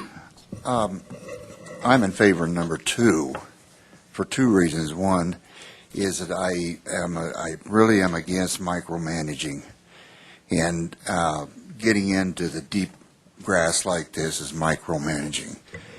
And 2, I wasn't appointed to this board to babysit for the political people who have to answer to their constituents. They can find their own babysitter. Okay, Rick? It sounds like there might be a consensus building to adopt Cheryl's wording, her paragraph. So I wanted to point out something that might be a hiccup in a definition, and maybe Cheryl, you can speak to this. In the first line, the phrase capital improvement project, and my question is, there might be a rare case where the design portion, the design engineer, might in advance know that there's going to be a road dieting. There's 2 options on design. One is before they go into the design, there's a contract to design, the engineer goes into the design and looks at various options and decides on road dieting and knocking out a lane like West Colorado. That's one option. Another option is where the design contract instructs the engineer to knock out a lane. So it's known in advance when the contract is let that it's, so for option 2, do you want to be specific, do you want to use the word design somewhere in your first sentence, design for a capital project, design and construction, or is that assumed in the phrase capital improvement project? Is that assumed that if? It was assumed on my part. Okay. But here's the thing is, you may not know that lane dieting is part of the solution until after the engineer presents a design. So you've got to give them the flexibility. The way the current policy is written, you can't spend any money unless it's approved. But if you don't know that that's going to be one of the outcomes, how do you approve the money for the design? And so part of my thought there was dissecting that was this excludes design unless you're directing them to design a lane reduction method. Now, how you word that in here, if the city has already, or a member has already decided, I want to reduce this lane, you design it, that's one thing. If we're saying we want to redo West Colorado Avenue and improve safety and not impact traffic flow, and out of that design comes lane reduction, that is 2 separate things in my opinion. But it's still information. It's still information. It's still informational only. I mean, you can't, you're going through a process, and so if your process is directed, then Mike Chavez or Jennifer would stand up and say, we are directing them to do this.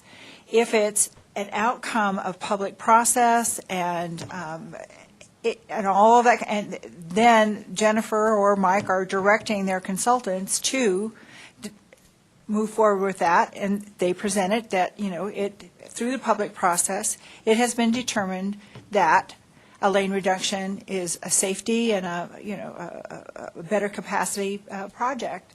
And simply, they're just presenting.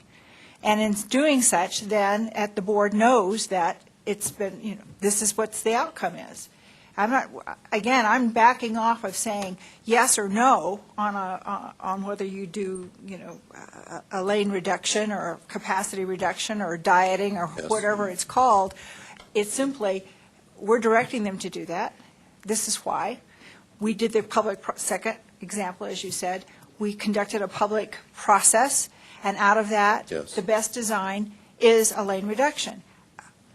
My question about implementation is in your 4th line where it's in advance.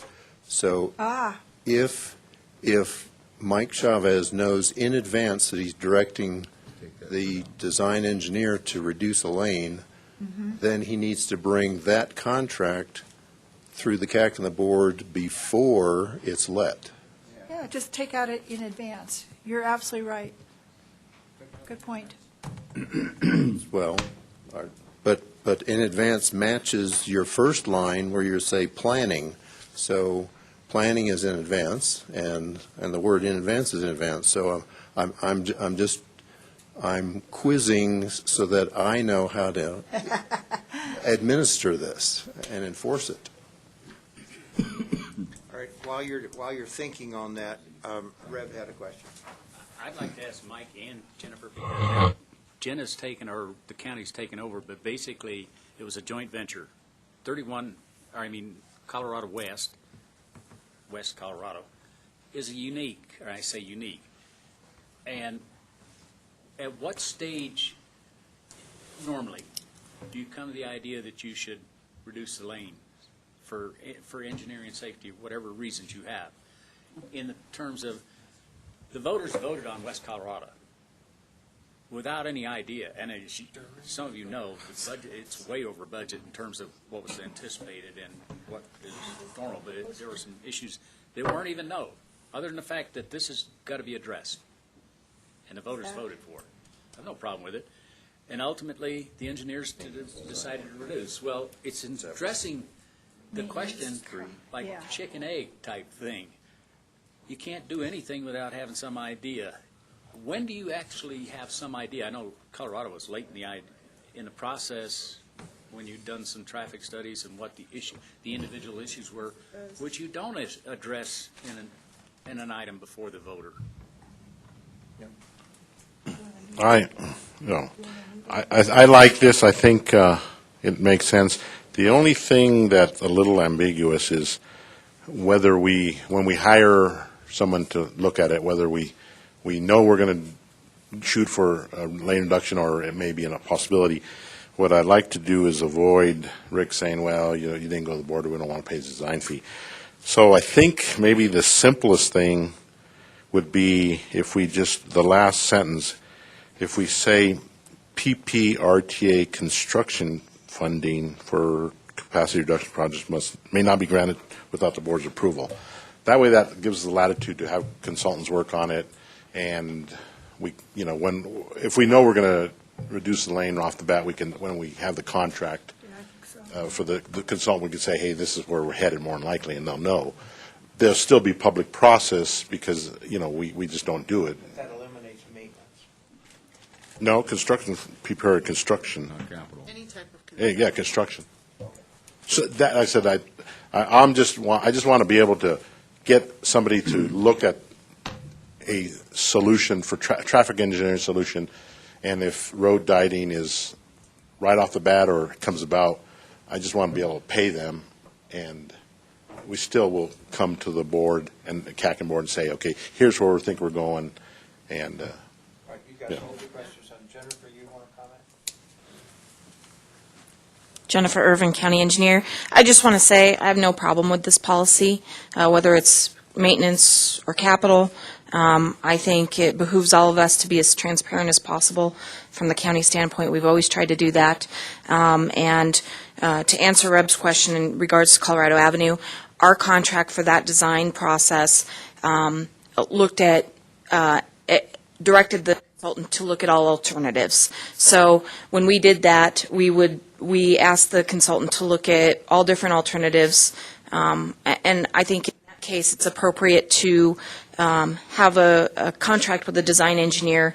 If I were to come and say, we want X road and we want to have you design it for road dieting, I would bring that to this body first with that explanation and advise them before we got that under contract anyway. So I guess my point is that it is my goal to do that anyway. But what we also need to understand is that, and I applaud Rick, for trying to make this clear, because 5 years from now, you may not have the same players, you may not have the same board.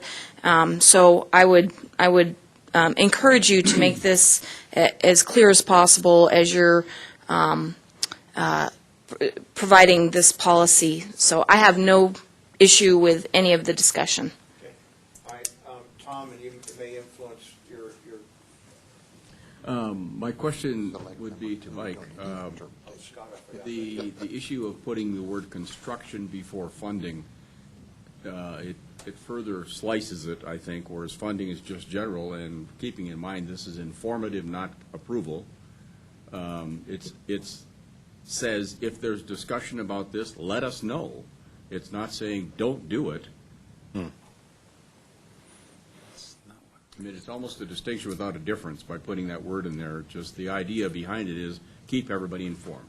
Yeah, I get, okay, and I get that. Like I said, I just want it so that when we hire somebody, if we don't know where it's going to go, Right. But what I don't want is submit a bill to Rick and then say, and somewhere along there they touched on road diet and he says, oh well, this hasn't been approved. I'm not going to pay it. I just want it. There's no approval in the process anymore. Not approved. Well. Tell the invoice comes in at the end, yeah. But you say here, no payment until they've been informed. Right. So what he's saying, we haven't been informed because they didn't know about it, but then a week later, then they know, but they already did the work, so you got to pay that bill. So I understand what Mike's saying. They need to be able to pay that design engineer to even say lane reduction is the best option. Right, They but don't know that here. Usually, correct me if I'm wrong, Mike, but usually, in my experience, you're going through the design process, and you know at some point, I mean, you know at some point that you're going to, for instance, let's just take the West Colorado Avenue, you know at some point that there are 3 alternatives left to solve the problem. At that point, Mike could come before the board and say, we have 3 design variables here. One includes lane reduction.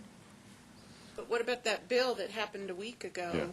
Before they got the 3 alternatives? I mean, I think for the most part, we'll have an idea, and when we get the contract up here for approval, we'll say, hey, we're thinking that lane reduction is going to be in the discussion. But if it, for some reason, doesn't come, and that's why I only said construction, because that means before we can do any paving and striping of bike lanes, or, we need to come to tell people. So, and the reason I say I want it distinct, because however the policy is written, Rick's going to follow it to the T, and that's a good thing. But I just see that, hey, there might be a case where, this contract is approved, and so I just wanted to see if there was some way to separate it so that we're free to go through the design, but still hold it clearly that before we build anything, we need to let the board and the So, CAC know. Mike, if this rewrite, this draft that we have here, member entities proposing a PPRTA maintenance or capital construction improvement project that includes, and leave out project design, would that be amenable? Does that give enough flexibility to your planning process? Where would you read that again? Member entities proposing a PPRTA maintenance or capital construction improvement project that includes transportation capacity. It's the very first sentence. So just change it to member entities proposing a PPRTA maintenance or capital construction improvement project. So you can go through your whole design and get paid for that. It's just before you actually go into construction? I mean, is that what you're That's what I was headed toward. I guess I'll ask Rick if he... Can I mention? I'd like to mention something. Oh, yeah. Just, Cheryl, I think what was trying to be said, at least from my perspective, is that over the course of, Colorado Avenue is a good example. Over the course of that design contract, At some point, we did alternative analysis, and at some point, we knew here was the proposed alternative, and this is what we're going to design and move forward. I think it's incumbent upon us at that point where that decision is made, and I think this is what Rick was trying to get to, is that before we move on in the final design, preliminary and final design on that, we can do all the alternative analysis that we want that includes that option, but at the point where it becomes part of that proposed action or the alternative, I think it's incumbent upon us to come back before we move much further. That design contract can include all of that work. And I think you could have a specific design contract where you have the initial intent from the very beginning to say, we want you to design a road dieting project without going through that alternative analysis.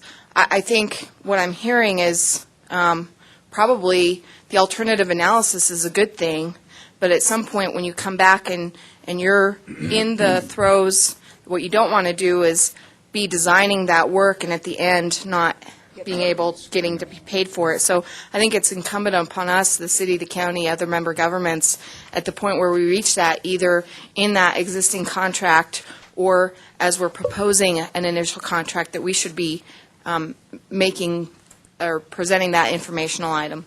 They know we should. Scott had his hand up. I'm not sure how you word that, but. As someone who actually is a professional traffic engineer, I was initially against, I wanted to just remove the policy altogether. This is essentially taking one traffic engineering technique and singling it out for special approval that no other traffic engineering technique has to go through, whether it be roundabouts or anything else. However, and I think this addresses some of what Mr. Perez spoke to, if the politicians had known ahead of time what was being proposed on research and the reasons why, perhaps they would have been better prepared to answer the misinformation campaign that was selling this as we're trading vehicles for bikes. That was not the intent. The intent of that research project was you've got cars traveling 60 miles per hour. You got way too many lanes for the amount of volume out there. They wanted to reduce lanes to slow down cars. And when you do that, you've got that extra lane, so adding a bike facility seemed like the logical thing to do with it. So I've kind of come around to this, that I think as long as it's for information only and not for approval, I'm not seeing that this is a bad thing, but I want to make sure it's information and not for approval. Yes, if it pleases the chair. Thank you very much. First of all, I did not have, let me speak in the microphone. Thank you very much for this. Was just presented your markup here today, and so I had not had the opportunity to review it. So please accept my apologies for maybe my remarks were on the previous policy and the tight wording there. So, by the way, Cheryl, I do appreciate informing the politicians of this. This is something I very much support. In fact, actually, that's why I'm here, is to make sure that does happen in the future.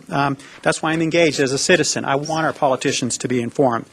A couple of comments on that related to Research Parkway. Larry Bagley, Councilman Bagley, was very much involved in this project. I actually had met him, actually for the first time, at the open house, which actually solicited public input. So unless our city councilmen are under a rock or something like that, I can tell you, or if it was his evil twin brother, I'm not sure who it was, I can tell you right now, firsthand, that Councilman Bagley was well aware of the changes that were going to occur there and was at the open house and listening to citizen comment, okay? So this assertion that perhaps that the politicians didn't know about this, to me it strikes me as unbelievable based on the evidence meeting him firsthand at the meeting that specifically addressed it. He's awful special. Yeah. That said, I do appreciate the notification. But I'm going to lead to my question here. And I'm just bringing that as background, that this policy trying to involve people who may not be in the know, that was not the case for Research Parkway. But the other question, and it's really more of a question for you guys, and my basic concern here, and it has to do with tying right-sizing to funding. Does this become a de facto veto mechanism to eliminate right-sizing projects? If it's taken to the board, does it become a de facto? Because I see it is in the critical path. With the wording here, it seems a little, it can go either way. And that was my question. Informative only. making it informative. If the board accepts that, then the decision to fund or not fund. Now, the board still has that authority. They can go down to a particular project to fund or direct an entity in a certain way. That is their prerogative in their bylaws. But With that's not any the- project. Yeah, with any project. That's not the intent here. Okay, and I'm sorry. Just to respond to you, I sit on the Highway Advisory Commission. I'm an El Paso County representative. And our commissioner, who attends our meetings, made it very clear to us, or at least to me, that there are 70 different boards or commissions involved in the county. And they are just inundated with information, whether it's the health department or the VA or highway or whatever, and they can't possibly, according to him, and correct me if I'm wrong, El Paso County representatives, know everything about everything. And so they appreciate being advised pointedly rather than generically. And so with that in mind, that's why with that thought in mind, that's how this was drafted. And I do appreciate Larry Bagley, because he was very, very active and very, very good with what he did with the information that he received through the city. But he might be an exception. No aspersions onto any other commissioners or city council person. So this being a pointed thing, and again, it is kind of babysitting there, but it's a thing to say, pay attention to this one. This could cause some uproar, and so you should be aware of why they're doing this so that you can better respond instead of having to backtrack and take out the striping. I mean, striping was already there. I mean, why not let it go for a while? You know what I mean? So it's just, if they had foreknowledge and they had the factual information in front of them in written form, they can pull out those little key messages and say, they've done the study, it's well worth having that lane reduction. So. Thank you very much. I'm sorry, and I just had a second question, unless you had a comment on that comment there. I actually do. I just wanted to follow up on what Cheryl said, because it's really important for us to remember this. As citizen appointees, the elected officials rely on us to do full vetting and informational analysis of things before we provide them with a recommendation, which is why in most cases our recommendations pass before them, whatever board or commission we're on. They usually will go with our recommendation unless it's a particularly contentious political issue. And I think that's important that we remember that as appointees, but it's also important that the citizens we work with and deal with realize that we're kind of like the first line of inquiry. And that's our responsibility, and we should take it very, very seriously, even though a lot of times our questions may seem laborious or, wasteful in some people's eyes. The getting and vetting of information is one of our primary functions on any board or commission that we sit on. It was just a second question related to the wording of the policy, and actually the word transportation capacity reduction. So and this is a question, so if the engineers come to you and say they want to do a right-sizing project, but it does not result in transportation capacity reductions, does this policy still apply? Got me. Would you be willing to amend this policy Absolutely. to change I'm the here to word learn. transportation capacity reduction to something that has a better premise, maybe I would say that. And I appreciate your working on this, and I really do. Perhaps Rick can clarify that, because I'm aware of a number of road dieting techniques. I mean, there are chicanes, there are bulb outs, there are traffic calming, and there's traffic, and there's all kinds of different, underneath the umbrella of, in my opinion, transportation capacity reduction. So. No. Actually, that's what I mean is that's not technically correct. That lane removals or bulb outs can actually improve not only the safety but the performance of the roadway. It does not imply a zero sum. We take out a lane, we just reduce capacity. I looked to Scott Barnhart on this. What's the generic I term? think the intent is vehicle lane reduction. On research, I think it would have made, if it had been done properly, and there's some things, I think, when it was done as a permanent basis and not a temporary thing, that could have been done better. But I think what this policy is getting at is removal of a vehicle lane. Yeah, because you can add a bike lane without removing a vehicle lane. In some situations, yes. And So, as long as the lanes are wide enough and we got the stuff, so it's. So vehicle lane reduction funding for component. Vehicle lane reduction projects, would that clarify it, and it would make it very specific? Well, it then again leads maybe a third question here. Are you then biased in favor of motorized traffic over pedestrians and cyclists? Yeah, the public is, and that's why there is this policy. Can it be changed? Most of the public is biased of vehicles versus that.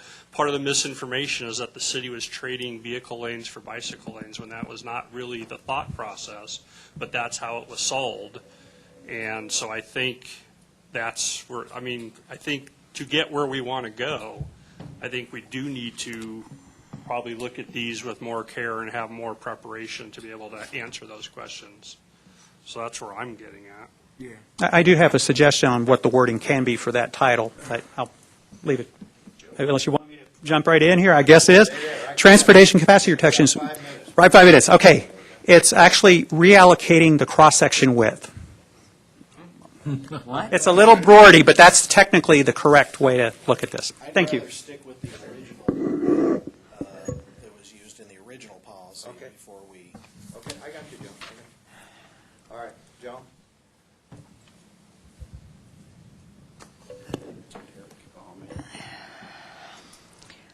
I really like Cheryl's proposal. I think that it's clean, it's easy. The longer we sit here, we tend to overanalyze the stale ball.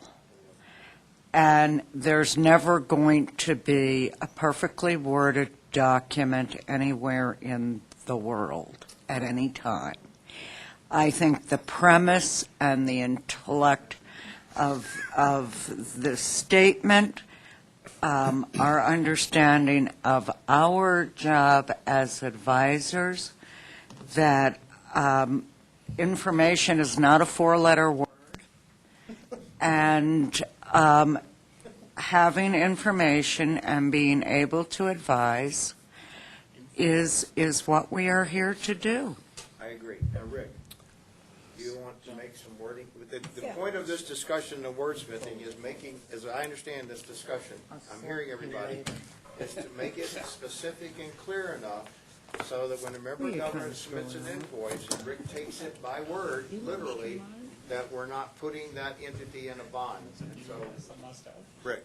So my question, Cheryl, is if you'll all look at your agenda cover sheet on your packet in the right-hand column, you'll see it either says information or recommendation, and in the case of the board, it's approved. Cheryl, in your last sentence of your proposal, you have the phrase may not be granted. Granting sounds like approving or not approving. So to me, that is not info if they may not grant it. So what do I put in the right-hand column 6 months from now when this comes? Is this, if it's info, then they can't deny a grant or approve a grant. So it sounds like approval and not info. It sounds like it's you're approving in the last sentence, but it's just info in the first sentence. So how do I agendize this, to use a word I picked up a few years ago? We can certainly just strike that last sentence. Yeah. You know, Because they have that prerogative. They have that project anyway.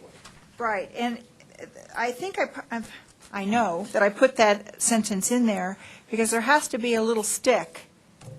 Yes. And, but again, it was for informational purposes, and if the information is not being shared, and you're telling me they do have the right then to say, we didn't know anything about this, you didn't share the information pursuant to policy 10, therefore we're not going to pay. But that's a little late Yeah. in the ballgame. Yeah, work's already been done, the invoice is on my desk, and then I'm going to the policy group at a lunch and saying, I have this invoice, do I pay it? Yes or no? And you have that, and they can just say yes or no.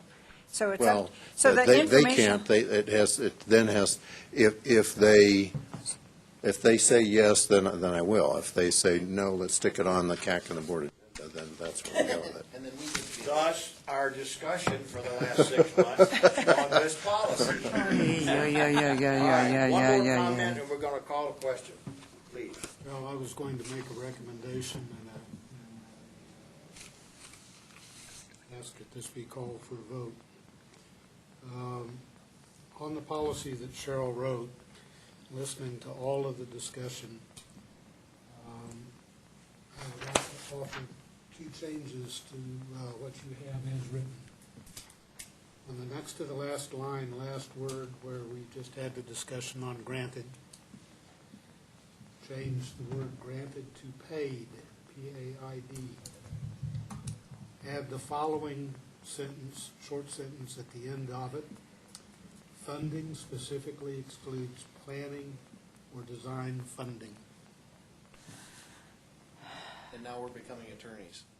Funding Yep. specifically excludes, Planning or design funding. But then we're back to Rick's question. Now it's Which does it come? a recommendation as opposed to information, where I thought we kind of agreed it's information. Well, I understand what you're saying, but I think striking that last sentence is more what we want to do. I throw out a radical suggestion that would be real easy.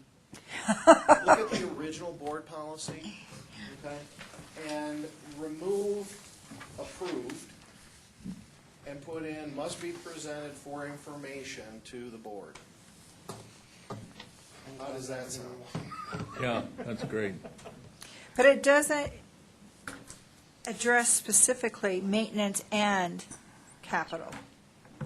That's the point, it's general. It's general. It's general. would cover all the above. It covers all the bases. There you go. Okay, here's the proposal, is to strike, Look at the original, number 1. and number Or one number 1 on the screen, yeah. would be to strike approved and replace it with, it'll say must be presented for information to the board of directors. Put 2 in there. Yeah, must be presented for information to the board of directors in advance of any PPRTA payment for such activity. Before you do that, what about the words transportation capacity reduction, because we've Oh, added yeah. Do you want that vehicle lane reduction instead? Approved No, by. that's my point. I think the less we mess with it, For approval Yeah. to the board of you know, the big problem was approval. That was the big problem. So we're changing it to information. Information. And keeping it as general as possible so that it's a blanket. All right, let me ask you, Scott. Does transportation capacity reduction meet the intent? I think that's what everybody has always understood it to be, so I don't know. I mean, you can argue that, well, you reduce capacity of vehicles, but you increase capacity of bikes. But I mean, you're getting into real weed stuff. I think it's understood you're taking a vehicle lane away, and I think it's fine the way it is. That's the intent. Yes. I mean, that's the real issue here, is reducing a lane of traffic, not necessarily just adding a bike lane and keeping things. That's I have no pride of authorship here. Right. And there may be good reasons for that, and that's why it would even be proposed in the first Right. All right, we're ready to go. Gene? You have it? All right. Reb? I'd like to make a motion. We accept policy 10 written as Cheryl wrote it and as suggested by Rick to strike the last sentence. To strike the last sentence? Rick, when you say Rick Hoover or me? Rick and I don't get along. He sees the other side all the time. No, Mr. Sonnenberg. Oh, well, I didn't recommend anything. Well, I was just asking questions. Well, I understand, but does that satisfy the needs to Change how proposed. clarify that we're not holding back funding for design, basically, and it's not funding at all, so it is strictly informational. And you can list it as an agenda item, as an information item on the agenda, not as a approval. Yes. It would be information if you Struck the last sentence. strike the last sentence or change granted to paid. Just Just strike the last Wait a minute. sentence. We are not approving this. It just says it needs to be told us, we've been told.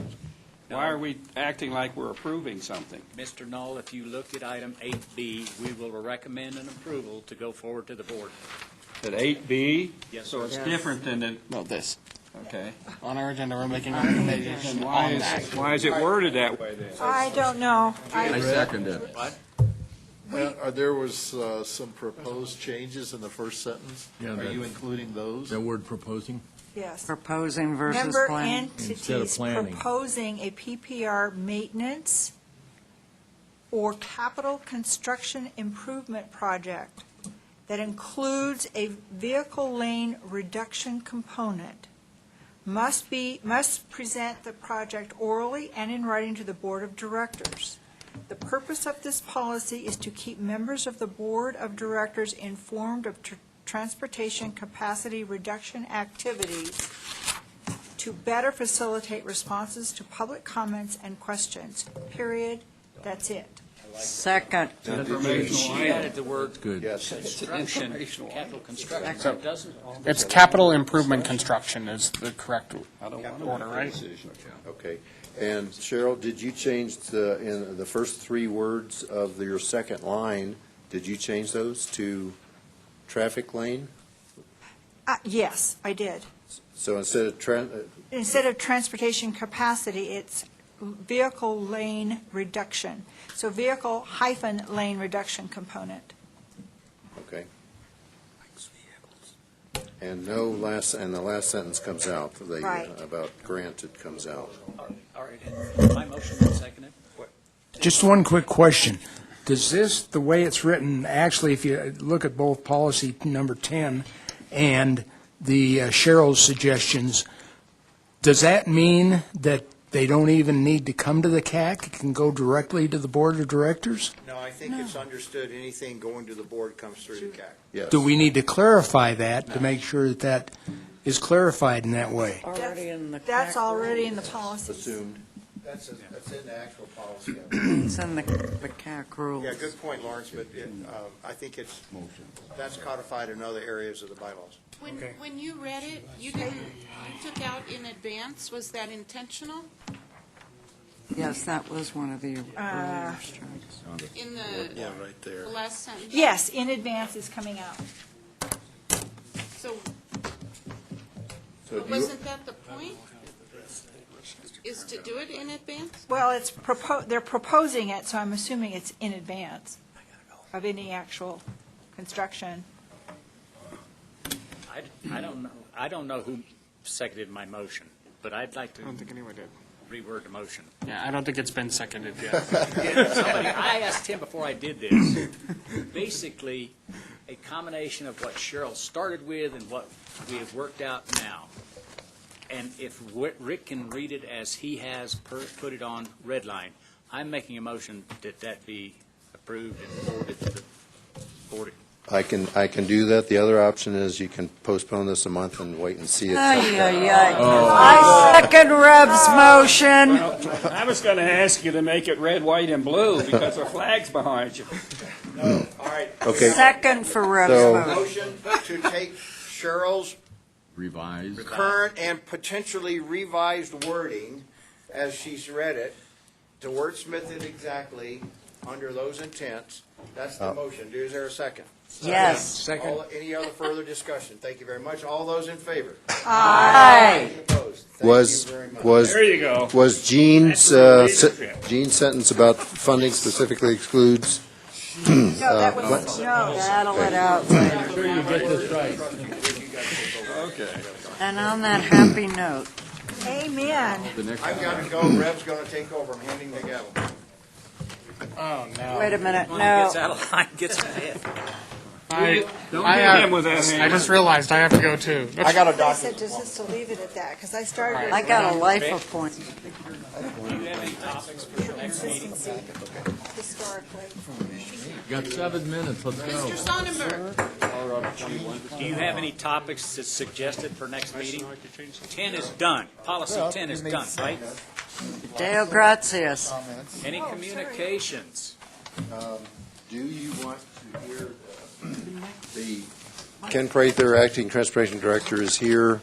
One or two CAC members have asked to see a 5 to 10 minute info item on the new Copper Ridge Metro District construction of Powers intersection at I-25. Do you want to see a 5-minute presentation on that as info? If you'll do it quick. He waited through this whole meeting. I Yes. saw the poor guy back there. I told him he'd be on at 2:15. Did you say today, though? Okay, it's over. Let's do it. I'd like to. All in favor? I'm going to stay anyway. I'm staying. Yeah, I'm staying. All right. Quickly. Those who could stay, stay. Enough's enough. Ken, you're a patience. Patient man. Good afternoon, and thank you, Rick, for the introduction. So, Nobody in Raymond. last month, Copper Ridge. How do you expand this? Go down to the bottom. Bottom far Bottom right. right, no, not that far down, right, a little further over to the left. Go further right, down to the little square with the double arrows. Right, one more box. One more box. Go to the right, one more box from where you just clicked. Right Yeah. there. Click it again. No, it's not that one. You gotta go to the one that looks like the screen. That'll, Looks like a little screen down there next okay, to the 90%. I can't see that well. Can you see it? Go ahead and do it. This is a participatory presentation. There you go. You want to go up or back? Just go back to that slide. Okay. Thank you. Do we have hard copies of this? No. This last month in March and April, the Copper Ridge Metropolitan District came to PPACG committees and board to announce that they had money available to begin construction of the Powers Boulevard, Highway 83 to I-25 road. They don't have all the money. They have enough to do the interchange with I-25, and because it's so close to Northgate Road interchange, they will be interconnected. It'll be kind of one continuous interchange. It will be a 4-lane road over to Voyager Parkway, where it will be an intersection. And they're going to then, hopefully, that this will allow development to the south down here, which they are part of the urban renewal area using TIF funding, and with getting the additional growth in there that they need, that will then provide enough money to finish the road down to State Highway 83. Now, I think they're only proposing to do it as 4 lanes at grade intersections. The ultimate build-out of Powers is 6 lanes with interchanges at Voyager, Flying Horse, Club Road, and at Highway 83. They have a contract already out. They are under contract for design to start. They hope to finish by the end of the year and then start construction. Take a year, maybe 18 months. They came to PPACG to get added to our Transportation Improvement Program, the TIP, so they'd be in position to go to CDOT and FHWA for final permits and approval. Any questions? Yes, sir. Is this consistent with the original interchange that was approved there? Yes, they're still designing the interchange, but that's the location, and it's been recognized. It conforms to the environmental assessment that was done on. Yes. Okay. This is just the interchanges? Just the interchange and a little less than a mile over to Voyager Parkway. And is this being done in accordance, you say, well, Powers is already 6. And you're only doing 4 lanes now? It's a $175 million project to complete all of that road to interstate standards. I'm not talking from Voyager to east and south. Right. But that 4 lanes that you've got under your Mhm. perceived plan, is that going to fly, that you put 4 lanes, in other words, necking down 2 lanes? Or are we going to have, well, there's 2 questions. Are you going to actually have to plan on putting 6 lanes in, where you're only putting in 4, so basically you're going to fund 2/3 of the project from Voyager out to the highway? It is not the intent, my understanding is not the intent of the developer to build the interstate. No. So CDOT is going to have to come in with money to finish it to interstate standards. Okay. But you've got 3 lanes in each direction. The right-of-way is already reserved. When they did the development up there, they had to allow for the 6 lanes. All the developers are going to do is put the 4 lanes in at this point, and there's still room to expand in the future. But they will be to state standard. Yes. 4 lanes that they're putting in. Yes. Yes. Can I ask what happened to the proposal to make this a toll road? It never penciled out. No, it It's never never- came to fruition. Okay. What about what I was asking Scott here, about your westbound to southbound ramp on the interstate? It's right there. Westbound. No, there's no southbound. Yeah. That's into the wrong lane. There is another There's another ramp that goes under everything. that comes over here and wraps around. It's a very complicated system because you can actually get off here and come up here and stay on basically a frontage road, and then come all the way up here and then get back on I-25 north of Northgate. So it becomes one continuous interchange. Right. With 2 roads. System to system. Because it is too close. It's less than a mile apart, which is the normal interstate standard. So they've got to merge the 2 interchanges together. If you're westbound on Powers, how do you go southbound on the interstate? That's what I asked. The lane is missing. What Rick just asked. Yeah, that's not shown here. It would come across here, It goes under both I-25s and comes back up. And then- But there was hardly any traffic that was proposed to use it. But FHWA wouldn't approve it without all movements being accounted for. So I could see why the developer maybe wouldn't propose to build it at first, but it would ultimately have to be built by CDOT. in another graphic that I saw, they did have twice as many roads shown on there that did show the westbound to south ramps in there. But what they're assuming is that you would continue, if you're westbound, you'd go northbound to Northgate, go across both, and then get back on at the Roundabout. No, Yeah. you'll be able to come across here and come down, but there will be additional ramps coming all the way down here, and the Northgate ramps that are already up here would sort of come down and connect through here. And so it becomes a spider web. Is this area of the interstate on Air Force Academy property? Yes, it is. Okay, and they've agreed to this? That's part of the approval process that they have to finish. If you look up, I don't know if it's still on the web or not, if you look up I-25EA, it shows all the different interchanges, and it'll show all of the ultimate configuration. kept it up. I don't know if they did either. I pulled it down 2 days ago, Oh, there you go. so. So CDOT eventually is Actually, going to come not up with CDOT. more money, Hold it off roughly until this point. $175 million, right? Back when. To complete this. Well, this PPRTA 2 has 31.5. And the developer is putting in $36.5 million now, so you take that $70 million off. So 105 million still needed to finish it out to interstate standards, 6 lanes. That's all right. Our 2 senators just got together and got $109 million. Yeah, $109 million that's going to C-470 in the Highland Ranch area. That's all. Never mind. I have an issue with that. called the gap. Any other questions for Ken? Thank you very much. I think that we can say small. Yeah, I don't- Say is no Adjourned.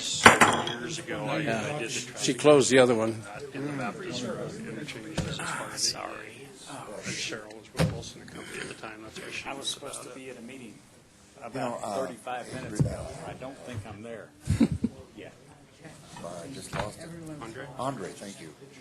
He's doing the study out in our area, Rustic Hills Acres, and I've been working with him. And the drainage and the roads, the whole picture with the detention ponds and all of it.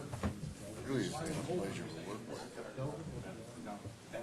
I've always liked working with Andre. I think the biggest issue is he's always pulled in so many different directions. It was tough to get him to sit down and focus on any one thing. On the rare occasions you could, it was really. I think that what he has now is the fact that he only has two jobs. Well, part of this was One, Rancher Wilson and Rancher. Shouldn't be that hard. Well, either should happen what we did today, so. I know. and it's literally a political thing. I appreciate your time, sir. I'm sorry. You want to come to the hack meeting, we're struggling with that, I will tell you. I'm the fish whipper. I'm the swiffer. Perfect world, which we don't live in. I live in a perfect world. If I don't believe it, my wife doesn't. Not fully represented, maybe 4 attendance, No attendance, right?